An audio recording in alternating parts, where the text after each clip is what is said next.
আসসালামু আলাইকুম প্রিয় চাকরি প্রত্যাশী ভাই বোন, আশা করি সবাই অনেক ভালো আছেন এবং সুস্থ আছেন। তো বরাবরের মতো আমি আবারও আপনাদের মাঝে হাজির হয়েছি ইংলিশ মজা জব স্টুডিও থেকে।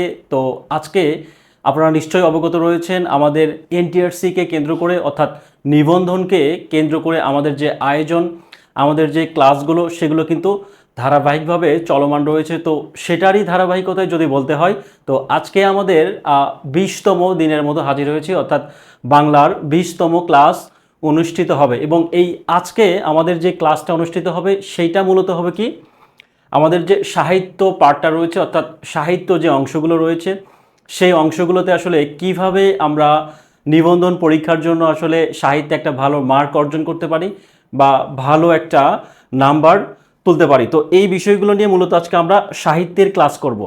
তো সাহিত্যের ক্লাস শুরু করার আগে আমরা অনুরোধ করব, যারা আপনারা নতুন যুক্ত হয়েছেন, স্পেশালি যারা আমাদের পেজের সাথে নতুন করে যুক্ত হয়েছেন, নতুন করে লাইক ফলো দিয়েছেন, তো আপনাদের কাছে অনুরোধ থাকবে যে আমাদের ক্লাসটা চাইলে আপনি শেয়ার দিতে পারেন এবং একই সাথে আপনার যারা পরিচিত যারা রয়েছেন, যারা আসলে সামনে পরীক্ষা দিবে বা বিভিন্ন প্রতিযোগিতামূলক পরীক্ষা দিবে নিবন্ধন ছাড়াও, তো চাইলে কিন্তু তাদেরকে আপনারা মেনশন করে জানিয়ে দিতে পারেন আজকের ক্লাস সম্পর্কে।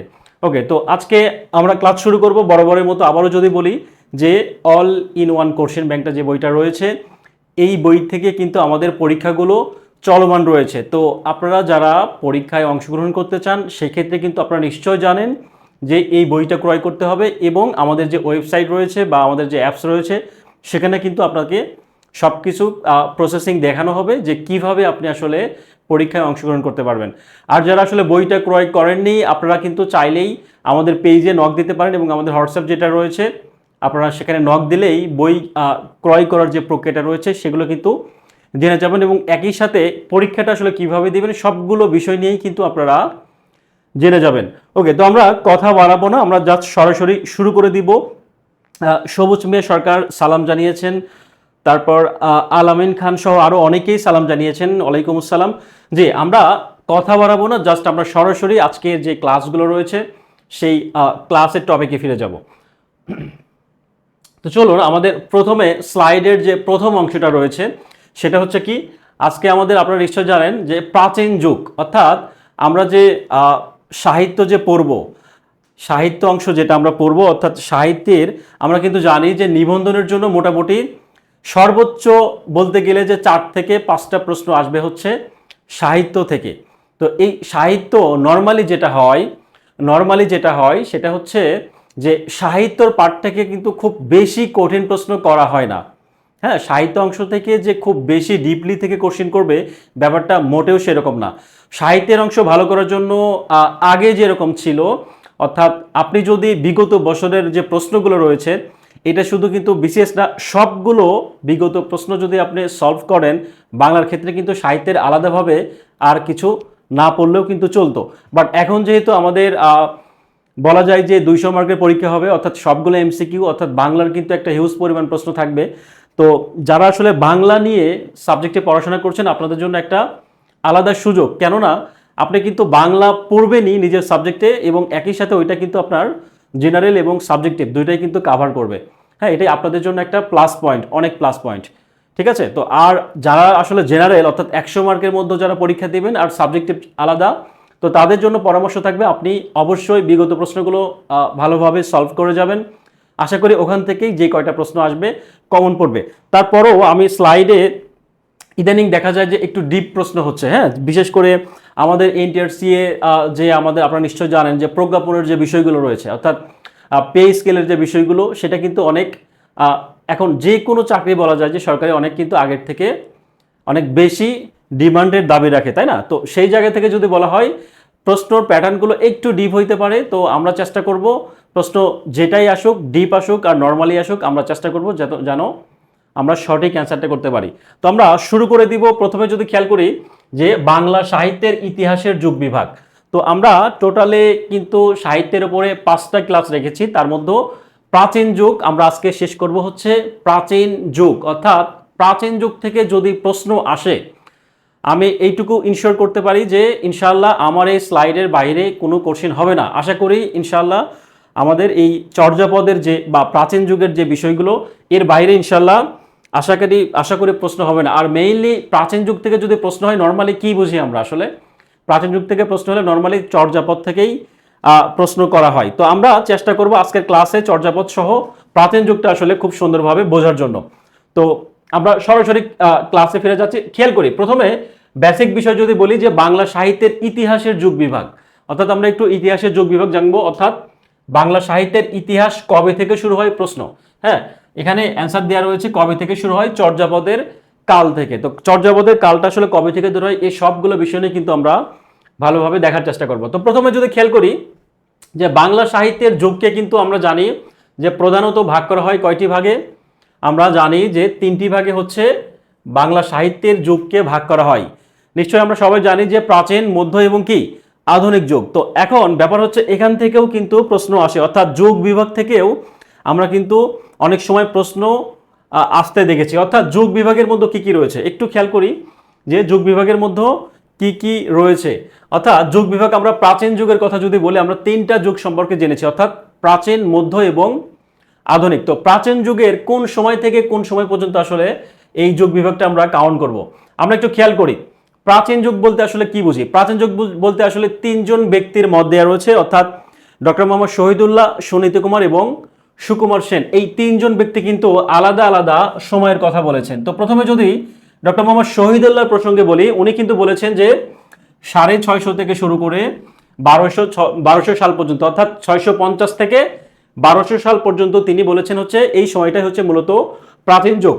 আর সুনীতি কুমার বলেছেন হচ্ছে 950 থেকে শুরু করে 950 থেকে 1200 পর্যন্ত সালকে তিনি বলেছেন প্রাচীন যুগ। এবং সুকুমারের কথা যদি বলা হয়, তিনি বলেছেন হচ্ছে 900 থেকে 1350। তো মজার ব্যাপার হচ্ছে এই যে আমরা যে কয়েকটা এখানে সাল জানলাম, এই সাল থেকে কিন্তু পরীক্ষায় প্রশ্ন করা হয়। এটা শুধুমাত্র নিবন্ধনের জন্য না, আপনি সামনে পরীক্ষা দিবেন, যে কোনো পরীক্ষা। রিসেন্ট হয়তো একটা জিনিস খেয়াল করেছেন যে নন ক্যাডারের যে একটা ব্যক্তিগত কর্মকর্তা, হ্যাঁ, নন ক্যাডারের একটা সার্কুলার হয়েছে খুব সম্ভবত ব্যক্তিগত কর্মকর্তা নামে। এখানে কিন্তু বা এই টাইপের যে পরীক্ষাগুলো হয় 10ম গ্রেডের, এগুলো কিন্তু খুবই লোভনীয় চাকরি বলা যায়। তো এই চাকরিগুলোতে নর্মালি কি হয়, এই চাকরিগুলোতে এই বেসিকগুলো জায়গা থেকেও কিন্তু আমরা পরীক্ষায় আসতে দেখি। তো এই বেসিক বিষয়গুলো আমরা একটু জানার চেষ্টা করব, ঠিক আছে। আর মধ্যযুগের কথা যদি বলা হয়, মধ্যযুগটা আসলে কোন সময় থেকে, 1201 থেকে শুরু করে 1800 পর্যন্ত আমরা বলবো হচ্ছে মধ্যযুগ। এখন এই মধ্যযুগকে কিন্তু আমরা জানবো যে মধ্যযুগকে কিন্তু 3 ভাগে ভাগ করা যায়। মধ্যযুগের মধ্যে আবার ভাগ রয়েছে, অর্থাৎ প্রথম ভাগটা হচ্ছে কি প্রাক চৈতন্য যুগ, তারপর হচ্ছে কি চৈতন্য এবং চৈতন্য পরবর্তী, অর্থাৎ চৈতন্য যুগ থাকবে তার পূর্বে, অর্থাৎ প্রাক চৈতন্য এবং চৈতন্য পরবর্তী। তো এখানে সালগুলো রয়েছে, আমরা একটু চেষ্টা করব সালগুলো একটু মনে রাখার, হ্যাঁ, বা জাস্ট একটু রিডিং করবো, বারবার আমরা রিডিং করবো। আশা করি এই সালগুলো এমনি কিন্তু মেমোরিতে গেঁথে যাবে। ওকে, তো অন্ধকার যুগ, প্রথম অন্ধকার যুগটা আসলে কত সাল থেকে ধরা হয়, যে 1201 থেকে 1350 খ্রিস্টাব্দ পর্যন্ত বাংলা সাহিত্যের নিদর্শনহীনতাকে বলা হয়, অর্থাৎ দ্য ডার্ক এজ, বা বলা হয় হচ্ছে অন্ধকার যুগ বা আধার যুগ। এটা এই অন্ধকার যুগের সালটা আমরা জানলাম কত, 1201 থেকে 1350, এই 150 বছর যে সময়টা ছিল, এটাকে আমরা দ্য ডার্ক এজ বলে জানলাম। তো এখন দ্বিতীয় অন্ধকার যুগটা আসলে কি, দ্বিতীয় অন্ধকার যুগের সময়টা হচ্ছে 1760 থেকে কিন্তু 1860, অর্থাৎ এই 100 বছর যে সময়টা ছিল, এই সময়কে আমরা জানবো হচ্ছে যুগ সন্ধিক্ষণ বা অবক্ষয়ের যুগ। তো এই পরীক্ষায় কিন্তু আসে যে কোন সময়কে যুগ সন্ধিক্ষণের সময় বলা হয়, বা যদি বলা হয় যে 1760 থেকে 1860 খ্রিস্টাব্দ সময়কে যুগ সন্ধিকাল বা অবক্ষয় যুগ বা দ্বিতীয় অন্ধকার যুগ বলা হয়, যে কোনো একটা কিন্তু থাকতে পারে। তো এই বিষয়গুলো কিন্তু পরীক্ষার জন্য খুবই খুবই গুরুত্বপূর্ণ। পরবর্তী লাইনটা একটু খেয়াল করি যে সৈয়দ আলী আহসান এই যুগটিকে কিন্তু আরও একটা নাম দিয়েছেন, সেই যুগের নাম হচ্ছে প্রায় শূন্যতার যুগ। তাহলে প্রায় শূন্যতার যুগ নামে কে এই নামটি দিয়েছেন, বা প্রায় শূন্যতার যুগ নামে এই যুগটিকে কে বলেছেন, নাম দিয়েছেন হচ্ছে সৈয়দ আলী আহসান। এই যুগটিকে প্রায় শূন্যতার যুগ বলেছেন। এবং এই যুগ সন্ধিক্ষণের কবির কথা যদি বলা হয়, যুগ সন্ধিক্ষণের কবি তার নাম হচ্ছে কি ঈশ্বরচন্দ্র গুপ্ত। তো আমি একটা কথা বলি, সেটা হচ্ছে আমার স্লাইডে যে তথ্যগুলো দেওয়া রয়েছে এই তথ্যগুলো কিন্তু পরীক্ষার জন্য খুবই খুবই গুরুত্বপূর্ণ। ঠিক আছে, আমরা বিগত প্রশ্ন তো পড়বই, পাশাপাশি বিগতের বাইরে যদি একটু ডিপ থেকে আসে কোশ্চেন আসে, তো সেই ডিপ থেকে আসলে কি কোশ্চেন হতে পারে এই বিষয়গুলো কিন্তু আমরা আজকের ক্লাসে দেখার চেষ্টা করব। ওকে, তো আধুনিক যুগ সম্পর্কে যদি বলি যে 1801 থেকে শুরু করে বর্তমান সময় পর্যন্ত এটা হচ্ছে কি আধুনিক যুগ, এবং 1901 থেকে 40 পর্যন্ত এটাকে এই সময়টাকে আমরা বলবো হচ্ছে রবীন্দ্র যুগ। 1901 থেকে 1940 পর্যন্ত সময়কে আমরা রবীন্দ্র যুগ জানবো। তো এখন আমরা মেইন যে টপিক প্রাচীন যুগ বলতে মূলত যেই জায়গা থেকে প্রশ্ন করা হয় সেটা মূলত হচ্ছে কি চর্যাপদ। তো এই চর্যাপদ থেকে কোন কোন বিষয়গুলো আমরা জানবো, চর্যাপদের সবগুলো বিষয় আমরা জানবো না, আবার একদম সেরেও দেবো না, অর্থাৎ যেই বিষয়গুলো জানলে মোটামুটি আমাদের পরীক্ষার জন্য কাভার করে এতটুকু বিষয় আমরা জানার চেষ্টা করব। তো আমি স্লাইডে আপনাদের জন্য কিন্তু সেই হিসেবেই এই প্রশ্নগুলো তৈরি করা রয়েছে। তো আরেকবার স্মরণ করে দেই, যারা আপনারা আমাদের বইটা ক্রয় করেছেন, অর্থাৎ all in one question bank নামে যে বইটা রয়েছে, এটা যারা ক্রয় করেছেন তারা কিন্তু নিশ্চয়ই জানেন এই প্রশ্নগুলো পরীক্ষাগুলো তো চলছেই, পাশাপাশি এই যে আমরা যে ক্লাসগুলো নিচ্ছি, আমি যে ক্লাস নিচ্ছি এই ক্লাসের যে পিডিএফ গুলো রয়েছে, যতগুলো গুরুত্বপূর্ণ তথ্যগুলো রয়েছে, সেই তথ্যগুলো আপনি কোথায় পাবেন, ফ্রিতে কিভাবে পাবেন? হ্যাঁ, ফ্রি বলতে আপনি তখনই পাবেন যখন আপনি আমাদের বইটা ক্রয় করবেন। কেননা আপনি যদি বইটা ক্রয় করেন সেক্ষেত্রে কিন্তু আমাদের একটা প্রাইভেট একটা গ্রুপ রয়েছে, সেই গ্রুপে কিন্তু আপনি অটোমেটিক্যালি যুক্ত হয়ে যাবেন। তো গ্রুপে যুক্ত হলে আমাদের সকল ক্লাসের কিন্তু পিডিএফ বলি বা যেটাই বলি না কেন, এগুলো কিন্তু নোট কিন্তু আমরা সেই গ্রুপটাতে ক্লাস শেষেই কিন্তু আমরা দিয়ে দিই। জাস্ট ক্লাস শেষ হওয়ার 2-4-5 মিনিটের মধ্যে আমরা এই ক্লাসের সকল নোট হচ্ছে পিডিএফ আকারে কিন্তু খুব ফ্রিতে পেয়ে যাবেন।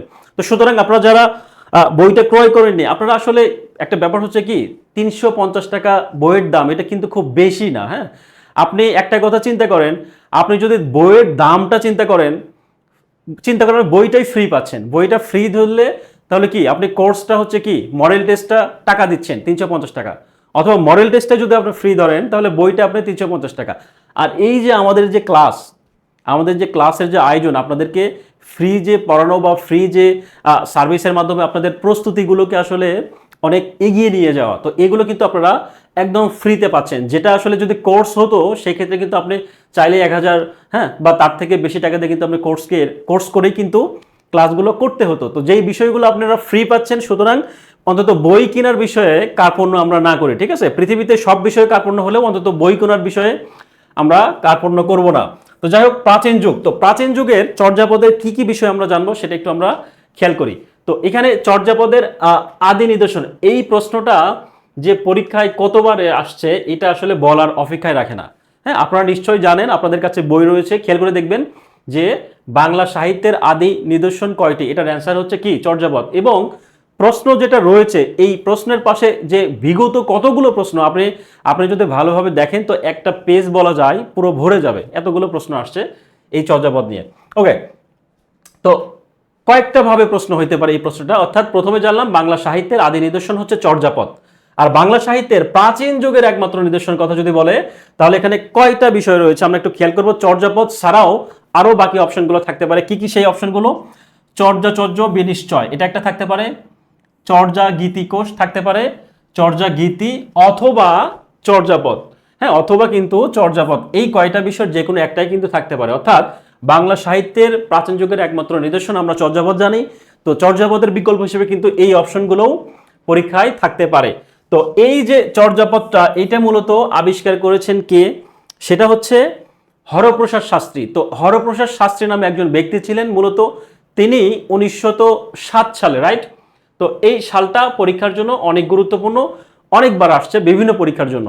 ঠিক আছে, আপনি মাথায় রাখবেন যে হরপ্রসাদ শাস্ত্রী 1907 সালে নেপালের রাজদরবার, একটা লাইব্রেরি ছিল নেপালের রাজদরবারে, সেই লাইব্রেরির নামও কিন্তু পরীক্ষায় আসে, নাম হচ্ছে রয়্যাল লাইব্রেরি, রাইট? তো এই রয়্যাল লাইব্রেরি থেকে চর্যাপদ কিন্তু আবিষ্কার করা হয়। হ্যাঁ, চর্যাপদ আবিষ্কার করা হয় 1907 সালে নেপালের রাজদরবারে যে লাইব্রেরি ছিল, অর্থাৎ লাইব্রেরিটার নাম আমরা জানলাম হচ্ছে রয়্যাল লাইব্রেরি, রাইট? তো এখানে মূলত হচ্ছে চর্যাপদটি আবিষ্কার করা হয়, এবং আবিষ্কার করেছিলেন কে? হরপ্রসাদ শাস্ত্রী। তো আমরা হরপ্রসাদ শাস্ত্রীর কিন্তু একটা উপাধির কথা জানবো, তার নাম উপাধি হচ্ছে কি মহামহোপাধ্যায়, রাইট? তার উপাধি হচ্ছে মহামহোপাধ্যায়। আমরা যদি একটু লিখে দেই, আপনারা নিশ্চয় জানেন মহামহোপাধ্যায়। তো তার একটা উপাধি হচ্ছে মহামহোপাধ্যায়। মহামহোপাধ্যায় হচ্ছে হরপ্রসাদ শাস্ত্রীর একটা উপাধি। তো এখন আচ্ছা, আমরা এখানে কিন্তু ঠিক দেখতে পাচ্ছি আমাদের এখানে দেয়া রয়েছে যে মহামহোপাধ্যায়। তো এই মহামহোপাধ্যায়টা আসলে তার উপাধি। হ্যাঁ, মহামহোপাধ্যায়। আচ্ছা, বানানটা যেহেতু এখানে আছে আপনারা এখানে একটু দেখে নেব। হ্যাঁ, এই বানানটা হচ্ছে কি মহামহোপাধ্যায়, উপাধি হচ্ছে কার? হরপ্রসাদ শাস্ত্রী। তো এই হরপ্রসাদ শাস্ত্রীর এই উপাধিটাও কিন্তু পরীক্ষায় আমরা আসতে দেখি যে হরপ্রসাদ শাস্ত্রীর উপাধি কি, জানলাম মহামহোপাধ্যায়। তো তিনি সম্পাদনা করেছেন কত সালে? 1916 সালে। এই যে তথ্য, বাংলা যে একটা তথ্য, বাংলায় কত সাল, এটাও কিন্তু পরীক্ষায় আসে। তো তিনি কি করেছেন? 1916 সালে কলকাতার বঙ্গীয় সাহিত্য পরিষদ থেকে এই যে বিষয়গুলো, অর্থাৎ চর্যাচর্য বিনিশ্চয়, ডাকার্ণব, সরহপাদের দোহা এবং কৃষ্ণপাদের দোহা গ্রন্থের সম্মিলনে হাজার বছরের বৌদ্ধগান এবং দোহা নামে একটা কি করেন? দোহা নামে প্রকাশিত করেন। তো এইটা কত সালে করেন? অ্যান্সার আসে 1916 সালে। এবং বাংলায় যদি বলা হয় সেটা হচ্ছে কি 13-23। 13 সাথে যদি 10 যোগ করি কত হয়? 13 সাথে 10 যোগ করলে হচ্ছে 23 হয়, রাইট? তো আমরা এভাবে মনে রাখতে পারি যে 1323 সাল বা 1323 বঙ্গাব্দ। তো এইটা কিন্তু বাংলায় যে সালটা, এটাও কিন্তু পরীক্ষায় অনেক সময় চাওয়া হয় আঁকা। ওকে, তো পরবর্তীতে খেয়াল করি চর্যাপদ হরপ্রসাদ শাস্ত্রীর সম্পাদনায় কিন্তু 1916 সালে কলকাতার বঙ্গীয় সাহিত্য পরিষদ থেকে কি নামে প্রকাশিত হয়? এই যে এটা খুবই গুরুত্বপূর্ণ, হাজার বছরের পুরানো বাংলার কি ভাষার বৌদ্ধগান ও দোহা নামে কিন্তু প্রকাশিত হয়, যেটা হচ্ছে 1916 সালের, বাংলা হচ্ছে 1323 বঙ্গাব্দ। ওকে, তো চর্যাপদ রচিত হয় আমরা জানলাম ডক্টর মোহাম্মদ শহীদুল্লাহর মধ্যে। তো চর্যাপদটা যে রচনা হয় এটা নিয়ে কিন্তু বিতর্ক রয়েছে, অর্থাৎ এটা নিয়ে একাধিক যে মত রয়েছে, তার কয়েকটা মত আমরা দেখব। প্রথম মত যেটা রয়েছে, প্রথম যে মতটা রয়েছে ডক্টর মোহাম্মদ শহীদুল্লাহর মতে, উনি বলেছেন 650 থেকে 1200 সাল। তারপর সুনীতি কুমার বলেছেন 950 থেকে 1200, এবং চর্যাপদ রচিত সুকুমার সেন বলেছেন হচ্ছে 900 থেকে 1350। অর্থাৎ আমরা যে যুগ বিভাগ জেনেছি, যুগ বিভাগের মধ্যে যে প্রাচীন যুগের যে আমরা যে সালগুলো জেনে আসছি, তো মূলত এই বিষয়গুলো কিন্তু এখানে সালগুলো দেখতে পাচ্ছি। ওকে, তো এখন চর্যাপদ রচনার সময়কালকে বাংলায় পাল রাজারা ক্ষমতায় অধিষ্ঠিত ছিলেন, এবং পাল রাজারা কত বছর বাংলা শাসন করেছেন পরীক্ষায় কিন্তু আসে। এটা কিন্তু জিকেরও প্রশ্ন বলা যায়। এটা কিন্তু সাধারণ জ্ঞানের মধ্যেও কিন্তু আমরা এই প্রশ্ন আসতে দেখি যে পাল রাজারা কত বছর কি করেছিলেন? বাংলা শাসন করেছেন। প্রায় 400 বছর। প্রায় 400 বছর পাল রাজারা কিন্তু বাংলা শাসন করেছেন। তো চর্যাপদের সান্ধ্য বা কি আলো আধারী ভাষা, এটা কে বলেছেন? হরপ্রসাদ শাস্ত্রী। তাহলে চর্যাপদের ভাষা নিয়ে কিন্তু পরীক্ষায় আসে। আমরা জানি যে প্রশ্নই আসে যে চর্যাপদের ভাষা আসলে কি। হ্যাঁ, এখানে কিন্তু কয়েকটা মত পাওয়া যায়, তার মধ্যে দুইটা মত সব থেকে গুরুত্বপূর্ণ। সেই দুইটা মতের একটা হচ্ছে কি, হরপ্রসাদ শাস্ত্রী বলেছেন কি চর্যাপদের ভাষা হচ্ছে সান্ধ্য ভাষা বা আলো আধারী ভাষা, বা সন্ধ্যা ভাষা বা সান্ধ্য বা আলো আধারী, যেটাই আমরা বলি না কেন, এটা বলেছেন হচ্ছে হরপ্রসাদ শাস্ত্রী। আর আরো একজন বলেছেন, সিনিকে শহীদুল্লাহ বলেছেন, অর্থাৎ ডক্টর মোহাম্মদ শহীদুল্লাহ বলেছেন যে না, এটা কি আলো আধারী ভাষা নয়, এটা মূলত হচ্ছে বঙ্গ কামরূপী নামে যে ভাষা বংশ রয়েছে বা ভাষা রয়েছে, সেই বঙ্গ কামরূপী থেকে কিন্তু এই চর্যাপদের ভাষা, অর্থাৎ চর্যাপদের ভাষার কথা দুইটা তথ্য পেলাম। একটা হচ্ছে হরপ্রসাদ শাস্ত্রী বলেছেন আলো আধারী ভাষা থেকে বা সান্ধ্য ভাষা, আর ডক্টর মোহাম্মদ শহীদুল্লাহ বলেছেন যে এটা হচ্ছে বঙ্গ কামরূপী থেকে এসছে। তো যাই হোক, ওগুলো আমরা দেখবো, একটু খেয়াল করি। আচ্ছা, দেখতে পাচ্ছি শহীদুল্লাহর মধ্যে কোথায়? বঙ্গ কামরূপী। ওকে, এটাও স্লাইডে কিন্তু রয়েছে। ওকে, তো আমরা চর্যাপদের ভাষাকে বাংলায় প্রতিপন্ন করেছেন কি, অর্থাৎ বাংলার কথা বলেছেন, ইনি হচ্ছেন সুনীতি কুমার চট্টোপাধ্যায়। তিনটা বিষয় জানলাম। একটা হচ্ছে হরপ্রসাদ শাস্ত্রী, যিনি কিনা এই চর্যাপদটাই আবিষ্কার করেছেন 1907 সালে, এবং তার উপাধি জানলাম হচ্ছে মহামহোপাধ্যায়। তো পরবর্তীতে রয়েছে কি, ডক্টর মোহাম্মদ শহীদুল্লাহ বলেছেন এটা কোন ভাষা? চর্যাপদের ভাষার নাম হচ্ছে বঙ্গ কামরূপী। আর চর্যাপদের ভাষাকে বাংলায় প্রতিপন্ন, অর্থাৎ চর্যাপদ যে আসলে বাংলা ভাষায় লেখা, সেটা বলেছেন হচ্ছে কি সুনীতি কুমার চট্টোপাধ্যায়। আর চর্যাপদের অন্যান্য নাম সম্পর্কে আমরা এর আগে জেনেছি। আর চর্যা শব্দের অর্থ কি, এবং চর্যাপদ মূলত হচ্ছে কিসের সংকলন? গানের সংকলন। এবং এটা হচ্ছে চর্যা শব্দের অর্থ হচ্ছে কি আচরণ, অর্থাৎ কোনটি আচরণীয় আর কোনটি আচরণীয় নয়, ব্যাপারটা এরকম বোঝায় অনেকটা। তো চর্যাপদের বিষয়বস্তু বৌদ্ধ ধর্মের সাধন ভজনের তত্ত্ব প্রকাশ এবং চর্যাপদের সহজিয়া, চর্যাপদ মূলত হচ্ছে কি, এই লাইনটা গুরুত্বপূর্ণ, যে সহজিয়া বৌদ্ধ ধর্মাবলম্বী যারা আছেন তাদের কিন্তু একটা সাহিত্য। আর চর্যাপদ মূলত আমরা জানলাম কি যে ধর্মগ্রন্থ জাতীয় রচনা, বা আমরা জানলাম কি বৌদ্ধ ধর্মাবলম্বীদের একটা সাহিত্য। তো আধুনিক ছন্দের বিচারে যদি চর্যাপদ চিন্তা করা হয় সেক্ষেত্রে কিন্তু এটা কোন ছন্দে রচিত, এটাও কিন্তু পরীক্ষায় আমরা আসতে দেখি, সেটা হচ্ছে মাত্রাবৃত্ত, মাত্রাবৃত্ত ছন্দে কিন্তু রচিত। তো এখন চর্যাপদের যে পদকর্তা রয়েছে বা মোট পদ সংখ্যা রয়েছে, এই বিষয়গুলোও কিন্তু পরীক্ষার জন্য আমরা খুবই গুরুত্বপূর্ণ, বা পরীক্ষায় কিন্তু আমরা আসতে দেখি। তো এখন এখানে যে উদাহরণগুলো রয়েছে বা যেই বিষয়গুলো রয়েছে, তথ্যগুলো রয়েছে, এই তথ্যগুলো আমরা একটু খুবই মনোযোগ সহকারে জানার চেষ্টা করব। খেয়াল করি, প্রথমে ডক্টর মোহাম্মদ শহীদুল্লাহ কিন্তু বলেছেন চর্যাপদের পদ সংখ্যা হচ্ছে কয়টি? 50টি। আর সুকুমার সেন কি বলেছেন? সুকুমার সেন বলেছেন হচ্ছে কি চর্যাপদের পদ সংখ্যা হচ্ছে 51টি। অর্থাৎ দুইটা তথ্য পেলাম, একজন বলেছেন হচ্ছে 50টি, আরেকজন বলেছেন কয়টি? 51টি। অর্থাৎ শহীদুল্লাহ বলেছেন 50টি আর সুকুমার সেন বলেছেন হচ্ছে 51টি। এবং শহীদুল্লাহর মতে এই চর্যাপদের রচয়িতা হচ্ছে 23 জন, আর সুকুমার সেনের মতে চর্যাপদের রচয়িতা হচ্ছে কি 24 জন। কেন? কারণ এখানে কিন্তু শহীদুল্লাহ হচ্ছে 50টার কথা বলেছেন, অর্থাৎ 100-র অর্ধেক, হাফ। আর সুকুমার সেন বলেছেন হচ্ছে একটা বেশি, 51টি। অর্থাৎ তাহলে স্বাভাবিকভাবে কিন্তু আমরা দেখতে পাচ্ছি কি 23 একটু কম, যেহেতু 50, শহীদুল্লাহ 50টির কথা, পদ সংখ্যার কথা বলেছেন, অর্থাৎ 23 জন রচয়িতা বা লেখক। আর এটা হচ্ছে একজন বেশি, কারণ এখানে কি একটা বেশির 50-এর জায়গায় 51, অর্থাৎ এই জায়গাও কিন্তু 23-এর জায়গায় 24 জন, সেই হিসেবে কিন্তু আমরা মনে রাখতে পারি এভাবে 24 জন রচয়িতা রয়েছে। তো এখন চর্যাপদের মোট পদ সংখ্যা পাওয়া গেছে হচ্ছে 46.5টি, 46.5টি পাওয়া গেছে হচ্ছে পদ সংখ্যা। আর ভুসুকোপার 23 নম্বর পদের 10 নম্বর লাইনের মধ্যে প্রথম 6 লাইন আসলে পাওয়া গিয়েছে। আর যারা পদ রচনা করেছেন তাদের প্রত্যেককে কি বলেন? মহাসিদ্ধ বলা হয়। যারা আসলে এই পদটা রচনা করেন তাদেরকে বলা হয় হচ্ছে মহাসিদ্ধ। আর চর্যাপদের প্রথম পদের রচয়িতা হচ্ছে লুইপা, আর শহীদুল্লাহর মতে চর্যাপদের রচয়িতা হচ্ছে সবরপা। তো এখন এখানে একটা তথ্য আছে, যে তথ্যটা খুবই গুরুত্বপূর্ণ, বিশেষ করে এই নিচে দুইটা লাইন খুব গুরুত্বপূর্ণ এবং পরীক্ষায় কিন্তু আমরা আসতে দেখি। কি আছে? দুইটা তথ্য, যে চর্যাপদের প্রথম পত্রের রচয়িতা হচ্ছে লুইপা, কিন্তু ডক্টর মোহাম্মদ শহীদুল্লাহ বলেছেন যে না, লুইপা চর্যাপদের কি আদি কবি না। তাহলে আদি কবি কাকে বলেছেন? শহীদুল্লাহ বলেছেন যে লুইপা না, চর্যাপদের আদি কবি হচ্ছে সবরপা। কিন্তু বেশিরভাগই আমরা যদি যদি এরকম আসে, দুইটা অপশন থাকে, তাহলে তো ব্যক্তিত্ব নাম দেওয়া থাকবে যে চর্যাপদের প্রথম পত্রের রচয়িতা লুইপা। কিন্তু যদি সবরপা অ্যান্সার হয় সেক্ষেত্রে কিন্তু অবশ্যই ডক্টর মোহাম্মদ শহীদুল্লাহর কথাটা কিন্তু উল্লেখ থাকতে হবে। আমরা নর্মালি অ্যান্সার করব হচ্ছে কি চর্যাপদের প্রথম রচয়িতা হচ্ছে লুইপা, কিন্তু যদি সরাসরি শহীদুল্লাহর কথা উঠাই দেয় সেক্ষেত্রে তো আমরা জানলামই যে সবরপা। কিন্তু শহীদুল্লাহ, ডক্টর মোহাম্মদ শহীদুল্লাহ বলেছেন যে এই লুইপা ছিল হচ্ছে কার শিষ্য? সবরপার শিষ্য। তো সেই হিসেবে কিন্তু ডক্টর মোহাম্মদ শহীদুল্লাহ বলেছেন যে না, যেহেতু গুরু হচ্ছে সবরপা, তাহলে এই সবরপাই হচ্ছে চর্যার হচ্ছে আদি কবি, আর শিষ্য যিনি রয়েছেন অর্থাৎ লুইপা, তিনি আসলে আদি কবি নন। এটা হচ্ছে ডক্টর মোহাম্মদ শহীদুল্লাহর মত। হ্যাঁ, ডক্টর মোহাম্মদ শহীদুল্লাহর মতের সাথে কিন্তু আমরা এটা জানলাম। তা আমরা মেইনলি অ্যান্সার করবো হচ্ছে লুইপা, বাট শহীদুল্লাহর কথা বললে আমরা জানবো হচ্ছে সবরপা। আমরা এইভাবে মনে রাখতে পারি যে ডক্টর মোহাম্মদ শহীদুল্লাহ বানানোর ক্ষেত্রে কিন্তু একটা কি আছে? তালব্য, তাই না? এবং সবরপার ক্ষেত্রেও কিন্তু একটা তালব্য রয়েছে, দুইটাই কিন্তু বানানের মিল রয়েছে। তো চাইলে কিন্তু আমরা এইভাবে মনে রাখতে পারি যে শহীদুল্লাহ নামের সাথে যেহেতু তালব্য রয়েছে, তো সবরপা, অর্থাৎ শহীদুল্লাহ তালব্য দে শহীদুল্লাহ, তালব্য দে সবরপা। ওকে, আর বাংলা সাহিত্যের আদি কবি যদি বলা হয় সেক্ষেত্রে কিন্তু অ্যান্সার হচ্ছে আমরা জানলাম লুইপা।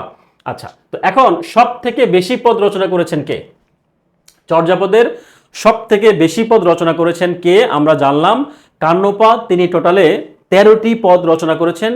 অর্থাৎ আমরা যে 50টা বা 51টা যে পদের কথা জানি তার মধ্যে 13টি পদেই কিন্তু এই কান্নপা নামে যে রয়েছেন উনি কিন্তু রচনা করেছেন। আর দ্বিতীয় সর্বোচ্চ পদ যদি বলা হয় যে দ্বিতীয় সর্বোচ্চ পদ কে রচনা করেছেন, সেক্ষেত্রে এটার অ্যান্সার কিন্তু আবার ভুসুকোপা হবে। অর্থাৎ ভুসুকোপা কিন্তু তার 8টি পদ রচনা করেছেন, অর্থাৎ সর্বোচ্চ হচ্ছে 13টি এবং সেকেন্ড পর্যায়ে রয়েছে হচ্ছে 8টি, অর্থাৎ 8টি যিনি লিখেছেন উনি হচ্ছেন ভুসুকোপা। ভুসুকোপা হচ্ছে কয়টি? 8টি লিখেছেন। দ্বিতীয় সর্বোচ্চ। 8টি পদ রচনা করেছেন হচ্ছে ভূসুকোপা। তো এই ভূসুকোপার কিন্তু উনি কিন্তু আরেকটা নাম রয়েছে ওনার কিন্তু ভূসুকোপার হচ্ছে আরো একটা নাম রয়েছে, এটা হচ্ছে শান্তিদেব। তার প্রকৃত নাম হচ্ছে ভূসুকোপা, তার প্রকৃত নাম হচ্ছে শান্তিদেব। হ্যাঁ, আমরা দুইটা তথ্যই লিখে রাখি, শান্তিদেব। তো ব্যাপার হচ্ছে পরীক্ষায় অনেক সময় আসতে পারে যে দ্বিতীয় সর্বোচ্চ চর্যাপদের দ্বিতীয় সর্বোচ্চ পদ রচনা করেছেন কে? অ্যান্সার হচ্ছে ভূসুকোপা। কয়টি পদ রচনা করেছেন? অ্যান্সার হচ্ছে 8টি। যদি বলা হয় যে ভূসুকোপার প্রকৃত নাম কি, সেক্ষেত্রে আমরা জানলাম শান্তিদেব। সেক্ষেত্রে আমরা জানলাম হচ্ছে শান্তিদেব। আচ্ছা, তো এখন আমরা একটু খেয়াল করব যে চর্যাপদ রচনা শুরু হয় হচ্ছে, আমরা একটু আগে জানলাম যে পাল রাজবংশের আমলে হচ্ছে চর্যাপদ রচনা শুরু হয়। আর চর্যাপদের বাঙালি কবি হিসেবে পরিচয় দিয়েছেন হচ্ছে কে? চর্যাপদের বাঙালি কবি বলেছেন হচ্ছে শবরপা। হ্যাঁ, আমরা জানলাম তালব্যস্যতে শরৎচন্দ্র, তালব্যস্যতে কি শবর, রাইট? তিনি হচ্ছেন চর্যার আদি কবি, এটা হচ্ছে শহীদুল্লাহর মতে, এবং তিনি নিজেকে বাঙালি বলেই পরিচয় দিয়েছেন। তো আমরা জানি শহীদুল্লাহ, আমরা ধরে নিই শহীদুল্লাহ বাঙালি, তো সেই হিসেবে শবরপা নিজেকে বাঙালি হিসেবে পরিচয় দিয়েছেন, বা নিজেকে হচ্ছে কি চর্যাপদের বাঙালি কবি হিসেবে পরিচিতি লাভ করেছেন। তো চর্যার কবিগণ যে নামে পরিচিত সেটা হচ্ছে কি, এটা কিন্তু পরীক্ষায় আসে, সিদ্ধাচার্য বা বজ্রযানী বা সহজযানী। তো এই তথ্যটা একটু মনে রাখবো। আর পাশাপাশি চর্যাপদের কোন পদকর্তা পেশায় ছিলেন? একজন তাঁতি ছিলেন। চর্যাপদে যতগুলো পদকর্তা রয়েছে আমরা জানলাম, তো তার মধ্যে একজন তাঁতি ছিলেন, সেটা হচ্ছে কে? ঢেন্ডন পা। তো ঢেন্ডন পা আমরা নর্মালি জানি কি, আমরা সাধারণত আমরা কৃষিকাজকে অনেক ছোটভাবে দেখি না, যে কৃষিকাজ যারা করেন তারা আসলে খুব অভাবে থাকেন, কষ্টে থাকেন, তাদের আসলে দিনকাল খুব কম যায়, কষ্ট হয়, তাই না? ঠিক একই রকম ভাবে কিন্তু যারা আসলে কি আমরা ধরে নিচ্ছি যারা একদম জেলে শ্রেণীর মানুষ বা তাঁতি শ্রেণীর মানুষ, তারাও কিন্তু কি খুব কষ্টে জীবনযাপন করে, নিম্ন আয়ের মানুষ বলা যায়। তো কৃষিকাজ যারা নর্মালি করেন, যারা আসলে অন্যের জমিতে কাজ করেন, তারা তো আসলে কি খুব কষ্টে জীবন বা জীবিকা নির্বাহ করেন। তো আমরা এভাবে চাইলে মনে করতে পারি কি কি এটা জাস্ট মনে রাখার জন্য ঢেন্ডন পা বানানোর ক্ষেত্রে কি আছে? ঢেন্ডন পা বানানোর ক্ষেত্রে একটা ঢ আছে না? ঢতে কি ঢ্যাঁড়স, আমরা বলি না যে ঢ্যাঁড়স, তো ঢ্যাঁড়স বানানোর ক্ষেত্রে কি ঢেন্ডন পাটা কিন্তু ঢ্যাঁড়সের সাথে মিলে যায়। তো আমরা এভাবে মনে রাখতে পারি, যেহেতু ঢ্যাঁড়স বিক্রি করে কারা বিক্রি করে? কৃষকরা। তো কৃষকদের জীবনমান তো একটু কমই, তাই না? একটু দরিদ্র। ঢতে ঢ্যাঁড়স, ঢতে ঢেন্ডন পা। তো কৃষির সাথে কিন্তু এই তাঁতির সাথে একটা সম্পৃক্ত রয়েছে, তাই না? তাঁতি যারা হচ্ছে তাঁত বোনায় বা যারা হচ্ছে তাঁতি, তারা কিন্তু সেম হচ্ছে কৃষির মতোই, তাদের জীবনমানটাও হচ্ছে অনেক নিম্নমানের, বা নর্মালি যেটা আমরা দেখি যে সাধারণত কৃষকরাই সব জায়গায় বঞ্চিত হন।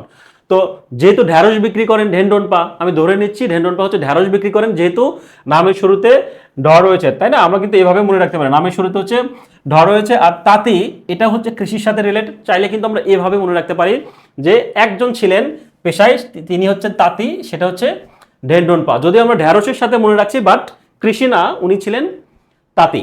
ওকে, তো পরবর্তী তথ্য খেয়াল করি। চর্যাপদের যে পদকর্তা ত্রিপুরার রাজা ছিলেন, তার নাম হচ্ছে ডম্বিপা। তিনি কিন্তু 14 নম্বর পদ রচনা করেছেন। আর চর্যাপদের একমাত্র মহিলা কবি ছিলেন হচ্ছে কুক্কুরিপা। হ্যাঁ, কুক্কুরিপা একমাত্র মহিলা কবি ছিলেন, বা একমাত্র মহিলা যিনি রচনা ছিলেন বা কবি ছিলেন, তার নাম হচ্ছে কুক্কুরিপা। তো এখন এটাও আমরা মনে রাখতে পারি কিভাবে? এই যে শেষে কুক্কুরির আগে কিন্তু একটা রিপা রয়েছে, তাই না? আমরা কিন্তু চাইলে এইভাবে মনে রাখতে পারি যে কুক্কুরিপা বা রিপা। হ্যাঁ, নর্মালি তো রিপা নাম কাদের হয়? মেয়েদের বা মহিলার ক্ষেত্রে কিন্তু নর্মালি এই নামটা বেশি দেখা যায়, রিপা। তো সেই ক্ষেত্রে আমরা মনে রাখতেই পারি যে কুক্কুরিপা হচ্ছে একমাত্র মহিলা কবি। তো চর্যাপদের প্রথম পদের কথা যদি বলা হয় যে কা আ তরু বড় কি পাঞ্চবি ডাল, তাই না? তো এটা কিন্তু চর্যাপদের প্রথম পদ, এবং এই পদটি রচনা করেছেন কে? লুইপা। এই পদটি রচনা করেছেন হচ্ছে লুইপা। হ্যাঁ, এখানে লেখা রয়েছে লুইপা হচ্ছে এই পদটি রচনা করেছেন। এবং চর্যাপদের 50তম বা শেষতম পদ রচনা করেন হচ্ছে শবরপা। তো এই 50তম পদের যে শেষতম যে পদ রয়েছে, সেটা কিন্তু রচনা করেছেন শবরপা। কিন্তু শহীদুল্লাহ কি বলেছেন? শহীদুল্লাহ বলেছেন যে না, উনি 50তম পদ বা শেষ পদ তো রচনা করেছেনই, পাশাপাশি তিনি প্রথম পদও রচনা করেছেন, অর্থাৎ প্রথম পদে রচনা করেছেন শবরপা। এটা হচ্ছে শহীদুল্লাহর মত। বাট আমরা নর্মালি জানবো এই প্রথম পদটা রচনা করেছেন হচ্ছে কে? লুইপা। এবং সে প্রথম পদটা কি ছিল?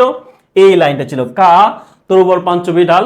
হ্যাঁ, এরকম একটা কিন্তু লাইন রয়েছে। এবং এই চর্যার যে প্রথম যে পদ রয়েছে, এই প্রথম পদ নিয়ে কিন্তু আপনি এই লাইনটা সার্চ করলে কিন্তু দেখবেন ইউটিউবে এটা নিয়ে অনেক গান রয়েছে। হ্যাঁ, এখনও ইউটিউবে কিন্তু এই প্রথম যে পদ রয়েছে এগুলো নিয়ে একটা গান লেখা হয়েছে বা গান কিন্তু গাওয়া রয়েছে, ইউটিউবে সার্চ করলে পাবেন। ওকে, তো এখন চর্যাপদের কোন জনগোষ্ঠীর উল্লেখ নেই? একটা, এটা হচ্ছে অ্যান্সার ক্ষত্রিয়। আর তিব্বতী ভাষায় চর্যাপদের অনুবাদ করেছেন হচ্ছে কীর্তিচন্দ্র। পরবর্তী তথ্য দেখি যে চর্যাপদের তিব্বতী অনুবাদ আবিষ্কার করেন, এটা খুব গুরুত্বপূর্ণ। হ্যাঁ, তিব্বতী অনুবাদ আবিষ্কার করেন এবং প্রকাশ করেন হচ্ছে প্রবোধ চন্দ্র বাগচি। কত সালে? 1938 সালে কিন্তু তিনি এটা কি করেন? আবিষ্কার করেন, চর্যাপদের তিব্বতী অনুবাদ আবিষ্কার করেন। তো চর্যাপদের কবিরা ছিলেন কে? কবিরা কি ছিলেন? সহজানী কি বৌদ্ধ ছিলেন, অর্থাৎ বৌদ্ধ ধর্মাবলম্বী ছিলেন। পরবর্তী খেয়াল করি যে ডক্টর মোহাম্মদ শহীদুল্লাহর একটা গ্রন্থ ছিল, সেই গ্রন্থ হচ্ছে কি বুদ্ধিস্ট মায়াস্টিক সং, অর্থাৎ এই বুদ্ধিস্ট মায়াস্টিক সংস নামে যে গ্রন্থ, এটা কিন্তু শহীদুল্লাহ সম্পাদিত চর্যাপদ বিষয়ক একটা গ্রন্থের নাম। তো বাংলা সাহিত্যের প্রাচীন যুগের নিদর্শন আরেকটা মাথায় রাখি, যে এটা একটু খেয়াল করি, এই লাইনটা একটু খেয়াল করব।